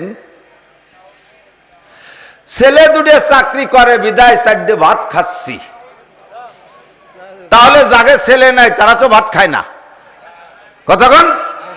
2 বিঘে জমিতে ইরিদান আছে বিদায় সাইডে ভাত খাই, যাকে জমি নাই তারা তো ভাত খায় না। আমার বাড়ির ধারে এক ফকির আছে, কোন জায়গা যেন বাড়ি আল্লাহ জানে, ওই জায়গায় যে ভিক্ষে শিক্ষা কইরা আমাদের বাড়ির কাছে এক বাড়ি থাকে। আমি পিরাই দেখি উনি এই ভিক্ষা করা চাউল এক দোকানে বেশি ফেলায় বিক্রি করে। তা আমি একদিন কইলাম যে চাচা, ভিক্ষা করেন, চাউল কালেকশন করেন খাওয়ার জন্য, তো এই চাউল বিক্রি করেন কাতে, খাবেন কি? তো ফকিরি কা, বাবা এই 12 ভেজালি চাইল খাওয়া যায় না। 12 ভেজালি চাইল আমি কি খান? আমি একটু মুকুট পাইজাম খাই। ফকিরির জায়গা নাই, জমি নাই, ঘর নাই, বাড়ি নাই, 12 দুয়ার কুড়োই এনে বিক্রি করে সে মুকুট খায়। আর আপনার বিশ্বাস 5 বিঘে জমিতে ইরি ছেলে বলে খেয়ে বাঁচতেছেন, 2টো ছেলে চাকরি করতো বিদায় খেয়ে বাঁচতেছেন। আরে মেয়ে, এগুলো ওসিলা ঠিক আছে, বাকি কথাটা ওভাবে বলবেন না। একই কথা বাচন ভঙ্গির পার্থক্যের কারণে তর্জমা পাল্টে যায়। কথা বলেন? একই কথা, 2 দোস্ত অনেকদিন দেখা হয় না, বাজারের ভিতরে 10 বছর পর দেখা, একজনে আর একজনের চেহারা দেখে চিনে ফেলাইছে। 10 বছর পর দেখে সাক্ষাৎ দূরে থেকে চিনে যখন ফেলাইছে, একে অপরকে সাক্ষাৎ করার জন্য, এ শালা এতদিন কোথায় ছিলি? শালা কইয়া ডাক দিছে ওকে, আরে শালা আমি আজ 1 মাস বাড়ি তোরে দেখি না। শুরু করছে কি কইয়া, 2 জন যাইয়া জড়ায় ধরিয়ে কুলাকুলি, সবাই মনে করছে শালা কয়ে শুরু হচ্ছে, মনে মারামারি লেগে গেছে, চুমো দিয়ে মুখ ভিজে ফেলাইছে। কয় যে এই আমরা মারামারি লাগি নেই, মোহাব্বতের কুলাকুলি করতেছি। আবার যার সাথে রাগারাগি আছে তারে শালা কইয়ে মারিয়ে দিয়েছে, রাতে যা ছিল তাই, তার হাতে যা ছিল তাই। এবারও শালা দিয়ে শুরু করছে, কিন্তু 2 জনের মাথা ফাটিয়ে গেছে। 2 শালা সুর এক না। কথা বলেন? একই শব্দের ভিতরে আল্লাহ পাক রব্বুল আলামিন 2টো সন্তান দিয়েছে, সোনার 2টো সন্তান। তাদের আল্লাহ তাআলা আয়ের উৎস দিয়েছে সুন্দর, তারা আমাদেরকে খুব খেদমত করে, আমাদের জন্য সব ব্যবস্থা তারা করে নিয়ে আসে। এটা আল্লাহরই দান, আল্লাহরই রহমত। এভাবে বললে মুশরিক হবেন না। 2টো ছেলে আছে বিদায় 4 ভাত খাই, ছেলেটা একটু গাজার ব্যবসা করে বিদায় ঘরে বসে 2টো খাচ্ছে, এরকম আছেন অনেক আব্বা। গাজার ডিলার এলাকা আছে নাকি? গাজার ডিলার আছে না? এবার ডিলার আছে না? একে বাপদের কাছে যদি বলেন যে তোমার ছেলে এইগুলো করে, ঠেকাতে পারে না? হ্যাঁ, 4 ভাত খাচ্ছি তাতে তোমার চোখে টাটায়। এই 2টো ছেলে একটু গাঁজা বেছে 4 ভাত আনে তাই খায়। এর নাম শিরিক ফিস সিফাত। কি বলেন? শিরিক ফিস সিফাত। তোমার তো ছেলে মেয়ে ছিল না, ছেলে হলো কিভাবে? খান জাহান আলী রহমাতুল্লাহ আলাইহির কুমির কালাপাড় দলাপাড় ছাগল মান্নত করছি তাইতে ছেলে হইছে। তোমার তো ছেলে মেয়ে ছিল না, অনেকদিন বাচ্চা হতো না, বাচ্চা হলো কিভাবে? কয় যে শেষমেশ কোনোভাবে ছেলে মেয়ে হয় না, গাজীর গান মান্যত করছি। সুবহানাল্লাহ। এদিক গাজীর গান আছে নাকি? গাজীর গান মান্যত করছি বিদায় ছেলে হইছে। গাজীর গান মান্যত করলে ছেলে হয় না। খান জাহান আলী রহমাতুল্লাহ আলীর কুমিরে খাসি খাওয়াইলে ছেলে হয় না। আর ওই খান জাহান আলী রহমাতুল্লাহ আলীর মাজারের কুমির ওই দুটের বয়সে কত বছর, হাজার বছর ঘুরি ফেলবা। এইভাবে একটা পরামর্শ দিয়ে সান্ত্বনা দেবেন, চাপ দেবেন না, মন খারাপ করবে না। আর যাদের ছেলে আছে মেয়ে আছে, দিক তাকান, ছেলে আছে মেয়ে আছে, মেয়েদেরকে ভালো বেশি বাঁচবেন। আপনার ছোট ছেলে আছে, সব ছোট, 5 ছেলে পরে 5 মেয়ে পরে 1 ছেলে হয়েছে, তাহলে এই ছেলেটা কত আদরের হতে পারে? অবশ্যই আদরের হতে পারে। এই ছেলেটাকে আপনি বাইরে থেকে কোনো খাবারটা নিয়ে আসছেন, সবাই বোনরাও চাই ওই ভাইটারে খাওয়াইতে, কিন্তু আপনি এই খাবারের টুপলা আইনা ওই ছেলের হাতে দেবেন না। ওর ইমিডিয়েটলি বড় যে মাইয়েটা, ওই মাইয়ের হাতে দেবেন। মেয়েরা এমনি মন ছোট, যতদিন সে ছোট ছিল, ছোট ভাই হয় নাই, অতদিন খাবার নিয়ে তার হাতে দিতেন। আর আজকে একটা ভাই হওয়ার পরে আপনার সব ভালোবাসা ছেলেটার দিক চলে গেছে, ছোট মেয়েটা উপরের দিক তাকাইয়া লম্বারটা হাই ছাড়ে। আবার মেয়েদের স্বভাব, ছেলেদের স্বভাব মেয়েদের স্বভাব, ছেলেদের হাতে দিলে তারা একা খাইয়ে সাবার করে দেয়, আর বোনদের হাতে দিলে ওরা একা খায় না, ভাই বোন সবাইরে নিয়ে খায়। ছোট মেয়েটার হাতে দেবেন, সে তার বাইরে নিয়ে খাবে, আর ছেলেটার হাতে দেবেন, মেয়েটার পরাণ দূর যাবে, ওর মন খারাপ হবে, ওর মন খারাপ হবে, এতে আপনার উপরে আঘাত পড়বে। এজন্য মেয়েদেরকে বেশি ভালোবাসবেন। সর্বময় ক্ষমতার মালিক কে? আল্লাহ। শিরকি গুনাহ থেকে বাঁচবো। অনেক সময় এদিক দেখেন, বাড়ির পাশে বুতুম পাখি ডাকে রাতের বেলা, কুক কুক করে ডাকে না? মহিলারা, বিশেষ করে ব্যাপারে মহিলারা বেশি আকীদাবান। এই যে কুক পাখি ডাকতেছে, কি যেন কার যেন রোগ বেঁধে দেবেন, আগা হওয়া দাও চিহারে, এগুলো শিরিক। এগুলো কি? ও কুক পাখি ডাকে তো কুক কুক করে, এর মানে কি জানেন? সদায়ে কুমরিয়া বাসাদ বকুকু বাগোসে মন্দরায়া দাল্লাহু। তুমি তো নাক ডেকে ঘুমাও, ও কুক কুক করে না, ও আল্লাহু আল্লাহু আল্লাহু আল্লাহ আল্লাহ জিকির করে। আর তুমি তারে মনে করে নেছে যে রোগ পাখি, সুখ পাখি বলে কুক পাখি ডাকতেছে, কার যেন রোগ হবে না। কয় হুজুর হয় তো, দেখি তো এরম হয়। সে ব্যাপারে হাদিসে কুদসি শোনেন, আল্লাহ কি কয়? আনা ইনদা জান্নে আবদি বি। বান্দা আমার সম্পর্কে যেমন ধারণা করে, আমি বান্দার সাথে সেই রকম আচরণ করি। যদি তুমি মনে করো কুক পাখি ডাকলি কে রোগ হবে, তাহলেই রোগ হবে। আর যদি মনে করেন এটা তার বুলি, সে ডেকেই যাবে, জিকির করবে, তাহলে তোমার কিছু হবে না। বাড়ির মধ্যে কাক ডাকতে ডাকতে গেছে, কি যেন কু খবরেরটা দিয়ে গেল, কি যেন দুঃসংবাদ আসে। এই ধারণা করার সাথে সাথে দেখা যায় একটু পরে খবর আইছে, হ্যালো ফোন আইছে, আব্বা মরি গেছে। কলাম নাই যে কাউ ডাকতে ডাকতে গেছে, কাউ কাকা করতে, কাউ তোমার বাড়ির মধ্যে কি কাকা করতে করতে যাবে না? তুমি মানুষ হয়ে জীবনে একবার কোরআন শরীফ পড়ে না, ওকে কোরআন শরীফ পড়তে পড়তে যাবে নাকি? ওর বলি তো কাকা। আর তাতে যদি তোকে গোষ্ঠী শুধু মরে, তো মরিয়ে যাক, সাফ হয়ে যাক। আর আপনি যদি মনে করেন না যে এটা কাকের বলি, তাহলে কিচ্ছু হবে না।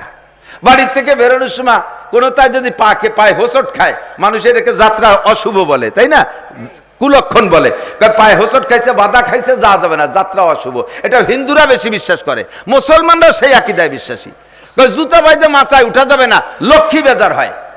রাতের বেলা একেবারে বাইরে বেলানো যাবে না, লক্ষ্মী বেজার হয়। বলেন আলহামদুলিল্লাহ।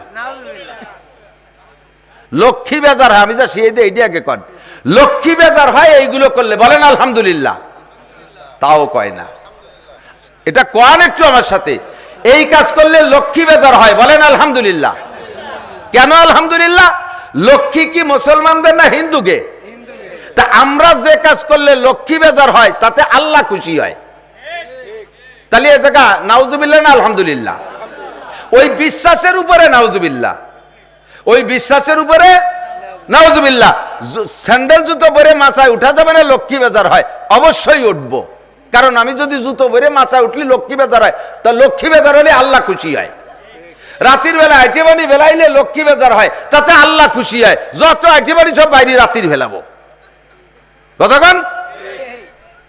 ভোরবেলা ঘরবাড়ি ঝাড়ু না দিয়ে ফকিরে ভিক্ষা দিলি, লক্ষ্মী বেজার হয়। বলেন আলহামদুলিল্লাহ। লক্ষ্মী বেজার হলে আল্লাহ খুশি হয়, কাজেই ভোরবেলা দিতে থাকবো, ঘরবাড়ি ঝাড়ু দিয়া ছাড়া। লাইলা ওয়া নাহারা, রাতের বেলা ঘরের থেকে কেউ টাকা দিতে নাই, তাহলে রাত্রে এইভাবে ঘরের থেকে সম্পত্তি চলে যায়। রাতের বেলা কেউরে টাকা দিতি নাই, আপনি রাতের বেলা মারাত্মক রোগে আক্রান্ত, ডাক্তারের কাছ থেকে ওষুধ আনছেন, আপনারা ফ্রি ওষুধ দিবে না, সেই সময় টাকা দেওয়া লাগবে না। তাই এর সময় যদি টাকা দেওয়া যায় তাহলে সব সময় টাকা দেওয়া যায়। সকালবেলা দোকান খুলছে, কোটি কোটি টাকার দোকান, মাল ভরা দোকানে ক্যাশব্যাক ভরা টাকা, হাজি সাহেব নামাজ কালাম পড়ে পাগড়ি বেঁধে যে দোকান খুলছে, এর মধ্যে এখনো কিনা বেচা হয় নাই। ফকির এসে হাক মারছে, বাবা কিছু দেন। কিনা বেচা হই নেই বিদায় ওনার আকিদা যে বেচা কিনা এখনো না হইলে কোনো টাকা দোকানে না ঢোকা পর্যন্ত দোকানের থেকে টাকা দিলে খালি দিন ভরে জাতি তালে থাকে, আসে না। এই একটা বিশ্বাস আছে। এর কয় বউনি করি নেই, কি কয় বউনি করি নেই বা 60 করি নেই, এক এক দেশে এক এক ভাষা এই কয়, ঠিক না? তাহলে আপনি কোটি কোটি টাকার দোকান নিয়ে বসে আছেন, ক্যাশব্যাক ভরা টাকা, আর ফকির এসে টাকা চালি, এই বড় লোক ধনী মানুষ কি কয়, বাবা আল্লাহর রাস্তায় মাফ চাই, এখনো কিনা বেচা হয়নি, কন এখনো বউনি করি নেই। সব ফকিরি কয় ঠিক আছে দিলাম মাফ করে, তুমি যেন দিনের মধ্যে বউনি করতে না পারো। মাফ চাইছো, মাফ করে দিছি, দুয়ারে দিলাম তুই যদি দিনের মধ্যে বউনি করতে না পারিস, কারণ আমিও তো তোমার এনে বউনি করতে আসছিলাম, তা আমি যদি করতে না পারি তুই না করলে আমার কি? কতক্ষণ ফকিরে দেবেন, ফকিরি দোয়া। এদিক থাকেন, ফকিরের একটা স্বভাব আছে, যত ফকির সব ফকিরের একই স্বভাব, কি জানেন? আপনি দিলে আপনারে আরো বড় লোকর দোয়া করে। 5 টাকা চাইছে 10 টাকা দিয়েছেন, আল্লাহ আবার 4 চেয়ে বেশি দিয়েছে, উনারও 4 চেয়ে বেশি দাও, কোটি কোটি টাকার মালিক বানাই দাও। কোন ফকির জীবনও নিজে ধনী হওয়ার দোয়া হারে না, কয় না যে আল্লাহ আমারে ধনী বানাই দাও, আমার জন্য বিক্রি করা না লাগে। যে দেশে তারে আরো বড় লোকর দোয়া করে, পক্ষান্তরে যদি না পায় তাহলে উল্টো দোয়া করে যায় যে ঠিক আছে দোয়া করে দিলাম, তুমি যেন দিনের মধ্যে বউনি করতে না পারো। দিন যায় রাত পায়, দিন যায় রাত পায়, শাটার খুলে বন্ধ করে হেঁটে চলে যার কিনা বেচা নাই। পীর সাহেবের বাড়ি থেকে একের পরোয়ান একখানা নিয়ে টানাইছে, ও হুজুর কি কুভুজনু লাগছে, একটু দোয়া করেন। আল্লাহ কয় কোনো হুজুরই কাজ হবে না, ওই সেই হুজুরের দিয়ে দোয়া করা যে হুজুর বদদোয়া দিয়ে থুয়ে গেছে সকালবেলা। কোন পীরের পরোয়ানা আর কোন তদবিরি কাজ হবে না, ওই জায়গার থেকে ব্যাক তদবির নিয়ে আয়, সে এসে যদি খুশি হয়ে দোয়া করে দেয় তাহলে তোমার গিরে খুলবে। এইগুলো সব শিরকি আকীদা, এগুলো কখনো করে। এই মাসে বিয়ে নাই, ভাদ্র মাসে বিলেই পার করতে নাই, মরা চাঁদে বিয়ে নাই, এ মাসে অন্ধকার চাঁদে বিয়ে নাই, কে বলছে মরা চাঁদে বিয়ে নাই? মরা চাঁদে বিয়ে করছি, আল্লাহর রহমতে ছেলে মেয়ে ঘর ভরিয়ে গেছে। আর উজ্জ্বল চাঁদে বিয়ে আছে সারা জীবন ভরে, একটা অথবা 1.5টা বা 2টি। কতক্ষণ কাজে এই সমস্ত লক্ষণ বিশ্বাস করা শিরিক, বিশ্বাস করব না। নির্বাচন চলে গেছে একটা বড়টা, সেটাই কে কটুক শিরিক করছেন তা আল্লাহ জানে। সামনে ইউনিয়ন নির্বাচন আসতেছে, বছর খানিকের ভিতরে আসতেছে না? এই সময় হাজার হাজার মোমেন মুশরিক হইয়া যায়। যে প্রার্থীকে আমরা সামনে নেই সেই প্রার্থীর পিছনে ঘুরিয়ার স্লোগান দেই, বোতল ভাইকে দিলে ভোট শান্তি পাবে দেশের লোক, বোতল ভাই মার্কা, বোতল মার্কা, বোতল মার্কায় দিলে ভোট, বোতল খাবে দেশের লোক। মালের বোতল, বোতল ভাই যেখানে আমরা আসি সেখানে, তাই না? শেষে দেখা গেল বোতল ভাই জেলখানায়, অন্যরা সবাই পায়খানায়। কোন বোতল ভাই শান্তি এনে দিতে পারে? জোরে বলেন পারে? শান্তি কার কাছে? এই সমস্ত স্লোগান শিরকি স্লোগান, এর থেকে বাঁচেন। 1 নম্বর, আর বলবো না কথা। 2 নম্বর কুফরি গুনাহ। 3 নম্বর আর একটা আছে শিরিক ফিল ইবাদত, এইটা খুব ইম্পর্টেন্ট। এইটার ভিতরে আমি আপনি পীর মাশায়েখ আলেম উলামা ইমাম খতিব সব ধরা পড়ে যাই। শিরিক ফিল ইবাদত কাকে বলে? ইবাদত হবে একমাত্র কার জন্য? বলি কার জন্য? নামাজ পড়ি কার জন্য? রোজা রাখি আল্লাহর জন্য, ফরজ ওয়াজিব আল্লাহর জন্য, টুপি দাড়ি আল্লাহর জন্য, দান খয়রাত আল্লাহর জন্য, রোজা নামাজ আল্লাহর জন্য, হজ যাকাত আল্লাহর জন্য, মসজিদ মাদ্রাসা করি আল্লাহর জন্য, টুপি দাড়ি আল্লাহর জন্য, কথা বলুন ঠিক না? তবলিগি যায় আল্লাহর জন্য, সরমুনাই যায় আল্লাহর জন্য, পীরের দরবারে যায় আল্লাহর জন্য, ধর্মীয় রাজনীতি করি আল্লাহর জন্য। এই কাজগুলো যদি কইরা মানুষের কাছ থেকে প্রশংসা লোভ করেন তাহলে এর নাম শিরিক ফিল ইবাদত, একটা নেকি আপনার আমলনামায় থাকবে না। এর উদাহরণ কেমন, মানুষের জন্য কেমন করেন আমি বলি। একজন নামাজ পড়তো না, তারে বলা হলো আপনি তো আগে নামাজ পড়তেন, এখন দিন নিয়মিত নামাজ পড়েন। কয় যে এই বয়সে নামাজ না পড়লি মানসি কি কয়? এই বয়সে নামাজ না পড়লি, তাহলে এই নামাজ পড়ছে আল্লাহ কি কয় সে বইতে না। কার জন্য? আপনি তো আগে দাড়ি রাখতেন না, এখন সুন্দর দাড়ি রাখছেন, এই বয়সে দাড়ি না রাখলে মানসি কি কয়? তাহলে এই দাড়ি কার জন্য না? আল্লাহ আল্লাহ নবীর জন্য না, এটা মানুষের মুখ বন্ধ করার জন্য। কথা বলেন ঠিক না? আপনি যদি মসজিদে এসে নামাজ পড়েন, কি ব্যাপার? কয় যে মহিলাকে জ্বালায় বাড়ি আর কাজ জানাই। তাহলে এই যে মসজিদে আইছে আল্লাহর জ্বালায় না, কাকে জ্বালায়? মহিলাকে জ্বালায়। এইটা মসজিদে আসা হবে, নামাজ হবে, ইবাদত হবে না। এটা শিরিক ফিল ইবাদত, মখলুককে খুশি করার জন্য 10,000 20,000 টাকা দিয়ে একটু মার হাবা কামনা করা, এটা শিরিক ফিল ইবাদত। মসজিদ করে তার গায়ে নিজেদের নেম প্লেট লিখে দেওয়া, ঈদগাহ করে নিজেদের নেম প্লেট লিখে দেওয়া, মাদ্রাসা করে সে জায়গা নিজেদের নামে সাইনবোর্ড করে নেওয়া, এগুলো সব শিরিক ফিল ইবাদত, এগুলো শিরিক ফিল ইবাদত। কোন ভালো কাজ একটা করে সে জায়গা নিজেদের নামে নেম প্লেট লেখা, এগুলো শিরিক ফিল ইবাদত। কোন ইবাদত করে মানুষের সামনে দেখায় দেখায় ইবাদত করা। এদিক তাকান, তসবিহ পড়ে, তসবির মধ্যে জিকির করে, হাটে বাজারে ঘুরে ফেরে, তার মধ্যে তসবিহ একবার নাচায়, জিকির করতে তালে আছে, আছে না? বড় এত বড় তসবিহ ঝুলে ঝুলে কি করেন? তসবিহ পড়ি। তসবিহ পড়তে মালা লাগবে কে? উযকুরুল্লাহ যিকরান কাসীরা, আল্লাহর জিকির বেশি বেশি করো। তো বেশি বেশি করতে গুনাহ কথা নাই। হ্যাঁ, এই তসবিহটার ভিতরে 3টে খাদ আছে। তসবিহ ফাতেমি যেটাকে বলে, 33 বার সুবহানাল্লাহ, 33 বার আলহামদুলিল্লাহ, 34 বার আল্লাহু আকবার। এইটার হিসেবের জন্য ইয়াও লাগে না। আল্লাহ তাআলা মানুষের হাতের ভিতরে লক্ষ লক্ষ কোটি কোটি সংখ্যা গণনার তসবিহ দিয়ে দিয়েছে, ঠিক না? যদি ব্যবহার করেন দোষ নাই, কিন্তু এটা জুলাই জুলাই মানুষের মধ্যে কে? আবার অনেক সময় চার দোকানে বসে গল্প হচ্ছে, যে গুটি চলতি তালে আছে, এই দেখছেন নাকি আমি জানি না। গল্প হচ্ছে যে কথা কয় আবার গুটি চলে, তো কথাও কয় আবার গুটিও চলে, এ কি দেখাচ্ছে? আমি খুব তসবিহ পড়ি, খুব। এবার কলব জারি হয়ে গেছে, কলব জারি হয়েছে, তো মালা লাগবে কে? কলবের কাজ কলবে করতে থাকো, তুমি কথা বলতে থাকো। শিরিক ফিল ইবাদত। চরমুনাই যায় বছরে 2 বার, আইসে 4 দোকানে গল্প করে। মিয়া একবার চরমুনাই গেলি বেচতে যাওয়া যায়, প্রত্যেক বছর 2 বার জাতি হয়। আপনি কি যান? কলার জাড়ে আমি যাই। তো এই তুমি যে প্রত্যেক বছর 2 বার চরমুনাই যাও, এই গল্প দেওয়ার জন্য কি 4 দোকানে আইছো? 2 বার যাও, তোমার লাভ। এ জায়গায় 4 দোকানে গল্প দেওয়ার কি দরকার? মিয়া তবলিগি গেছো, নিসাবি চিল্লা দেছো, আমি বেটা প্রত্যেক বছর নিসাবি চিল্লা দেই, কেন এই গল্প মারেন কে? জায়গা যান, আপনার লাভ, যান, আপনার লাভ। কুরবানি করেন, আপনার লাভ। হজ করছেন, আপনার লাভ। 40 বছর নামাজ পড়েন, নামাজ পড়ে যে তাকে আরবিতে বলে মুসল্লি, তারে কি কয়? সালাত যে আদায় করে তাকে বলে মুসল্লি। তো 40 বছর নামাজ পড়লেন, নামের শুরুতে মুসল্লি লেখলেন না, কতক্ষণ? নাম কি? আব্দুর রহমান। 40 বছর নামাজ পড়েন, বিদায় কি এখন কোন জায়গায় লিখতে গেলে মুসল্লি আব্দুর রহমান লেখেন? তাই একবার হজ করে আইছে, নামের শুরুতে আলহাজ লিখতে হবে কে? আলহাজ লিখতে হবে কেন? হাজী সাহেব লিখতে হবে কেন? যে যাকাত দেয় তাকে বলে মুজাক্কি, যে যাকাত দেয় তাকে বলে মুজাক্কি। ভালো করে বুঝে নেন, যে যাকাত দেয় তাকে বলে মুজাক্কি। তাহলে যত মানুষ যাকাত দেয় তাদের নামের শুরুতে মুজাক্কি নাই। যে রোজা রাখে তাকে বলে সায়েম, জীবন ভরে রোজা রাখলাম, বছরে একবার এক মাস ধরে, কিন্তু কোনোদিন নামের শুরুতে সায়েম আব্দুর রহমান তো লেখি না। এ জায়গা নামের শুরুতে এই উপাধি লাগে না। একবার হজ করে আসলে আলহাজ লিখতে হবে কে? এটাও শিরিক ফিল ইবাদত। আলহাজ লিখতে একটু মোটা মোটা ঠেয়, একটু ভালো ভালো ঠেয়, কতক্ষণ? আমি বক্তা ওয়াজ করি, ওয়াজের পরে আমার কান খাড়া থাকে, দেখি প্রতিক্রিয়া কি আসে। আসছে, আইসে 5-7 জন গিরে দিচ্ছে, হুজুর ফাটাফাটি ওয়াজ হয়েছে, আজকে করে চোখে আঙ্গুল দিয়ে ধরাই দিয়েছেন। সে যে কি গজলের টান দিয়েছেন, মাঝে একটা কলজা ছিঁড়ে গেছে, আর একটা গজল গালি প্যান্ডেলের মহিলারাও চলে আসতো। হুজুর খুশিতে খালি ফলে কয় যে তাই গলা ভাঙ্গা, নালি দেখতি তাই গলা ভাঙ্গা, গলা বসে গেছে।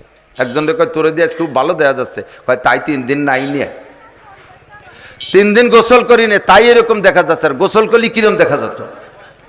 তো গলা ভাঙ্গা বিদায় টান দিতে পারি নেই। এই যে ভাবভঙ্গি, এগুলো সব শিরিক ফিল ইবাদত। আমার ওয়াজে আপনি হিদায়াত পেয়ে জান্নাতে যাবেন, আমি শূন্য হাতে উঠব, আমি শূন্য হাতে উঠব। কাজেই প্রত্যেকে যার যার অবস্থানের উপরে সতর্ক থাকতে হবে। কে আমারে ভালো বললো কিচ্ছু আসে যায় না, কে আমারে মন্দ বললো কিছু আসে যায় না। সারে দুনিয়া হো মুখালে ফির না কোই নুকসান হয়, খুব নেহি কুছ গম নেহি জব রহমতে রহমান হয়। সারা দুনিয়ার সব আমার বিপক্ষে চলে গেলে কিছু আসে যায় না। আল্লাহ যদি রাজি থাকে, নবী যদি সন্তুষ্ট থাকে, তাহলে আমার এহকাল পরকালের কামিয়াবি। কথা বলেন শিরিক ফিস সিফাতের থেকে বাঁচেন। একটু কথা মনে রাখবেন, বেদাত বুঝই দিছি, একটা বেদাত বুঝই দিছি। হাজী সাহেব কেউ আছেন এর মধ্যে? হাজী সাহেব ভয় নাই, এ জায়গায় হাত দেখাইলে আমি একটু আমার একটা দলিলের জন্য বলছি আর কি। হাজী সাহেব আছেন? মাশাআল্লাহ, আলহামদুলিল্লাহ, একজন হলে দুইজন পাইছি। আপনারা মক্কায় হজের সময়, হজ উমরায় জানাজার নামাজ পড়ছেন না মক্কা মদিনায়? প্রত্যেক ওয়াক্তে মক্কায় কাবা শরীফে আমার জিন্দেগিতে যতবার গেছি, আল্লাহ অনেকবার জানেছে, এতবারের ভিতরে হেরেম শরীফে আমি একবারও জানাজা মিস করি নাই। মানে ফরজ নামাজের পরে জানাজা নাই এরম পাই নাই। মসজিদে নবাবিতে মাঝে মাঝে মিস হয়, ওখানে সব থাকে না, কিন্তু হেরেম শরীফে মিস নাই। তো হেরেম শরীফে একবার আল্লাহ বললে 1,00,000 বার আল্লাহ বলার নেকি, বলবেন সুবহানাল্লাহ। একবার দুরূদ শরীফ পড়লে 1,00,000 দুরুদের নেকি, এক ওয়াক্ত নামাজ পড়লে 1,00,000 ওয়াক্ত নামাজের নেকি। তাহলে একটা মিলাদ পড়লে 1,00,000 মিলাদের নেকি, কথা কয় না? প্রত্যেকটাই তো 1,00,000। তা মিলাদ যদি ইবাদত হয়, তাহলে মিলাদও একটা মিলাদ পড়লে 1,00,000 মিলাদের নেকি। তাহলে হেরেম শরীফে থাকবেন হজের সময় যে প্রায় 30 দিন বা 28 দিন, এই 28 দিনে একটা ডেলি ওয়াক্তে 5 ওয়াক্ত নামাজ পড়বেন, 5 ওয়াক্তেই জানাজা আছে।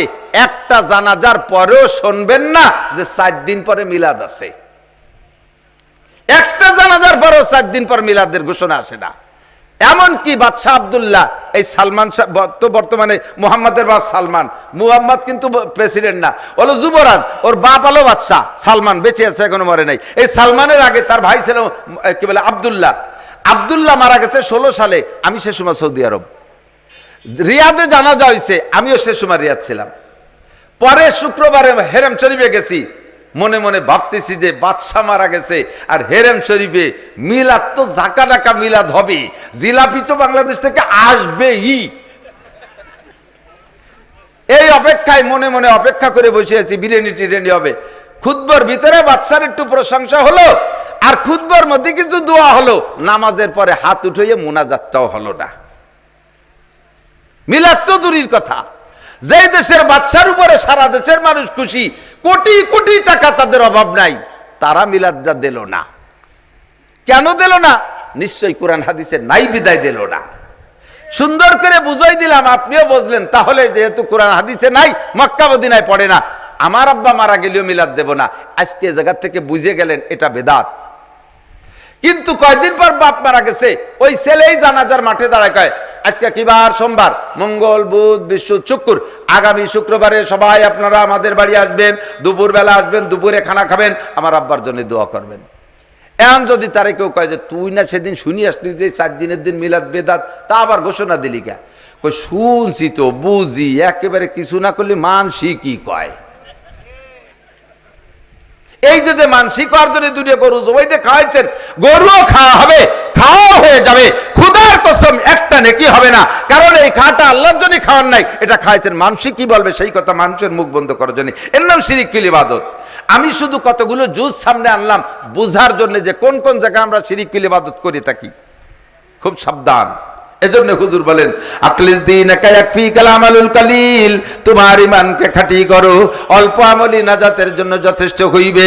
2 নম্বরে কুফরি গুনাহ, আল্লাহর নিয়ামত উপভোগ করে যদি শুকর আদায় না করে, তার নাম হলো কুফর। ভালো ধান ফলছে দেশে, বলেন এটা কার দান? দেশে গাছে আম আছে, এটা কার দান? লিচু ভালো ফলন, কার দান? ছেলেটা ম্যাট্রিক পরীক্ষা দিয়ে ভালো রেজাল্ট করছে, এটা ছেলের কোনো কৃতিত্ব না, মাস্টারদের কোনো কৃতিত্ব না, আপনারও কোনো কৃতিত্ব না, এটা কার দান?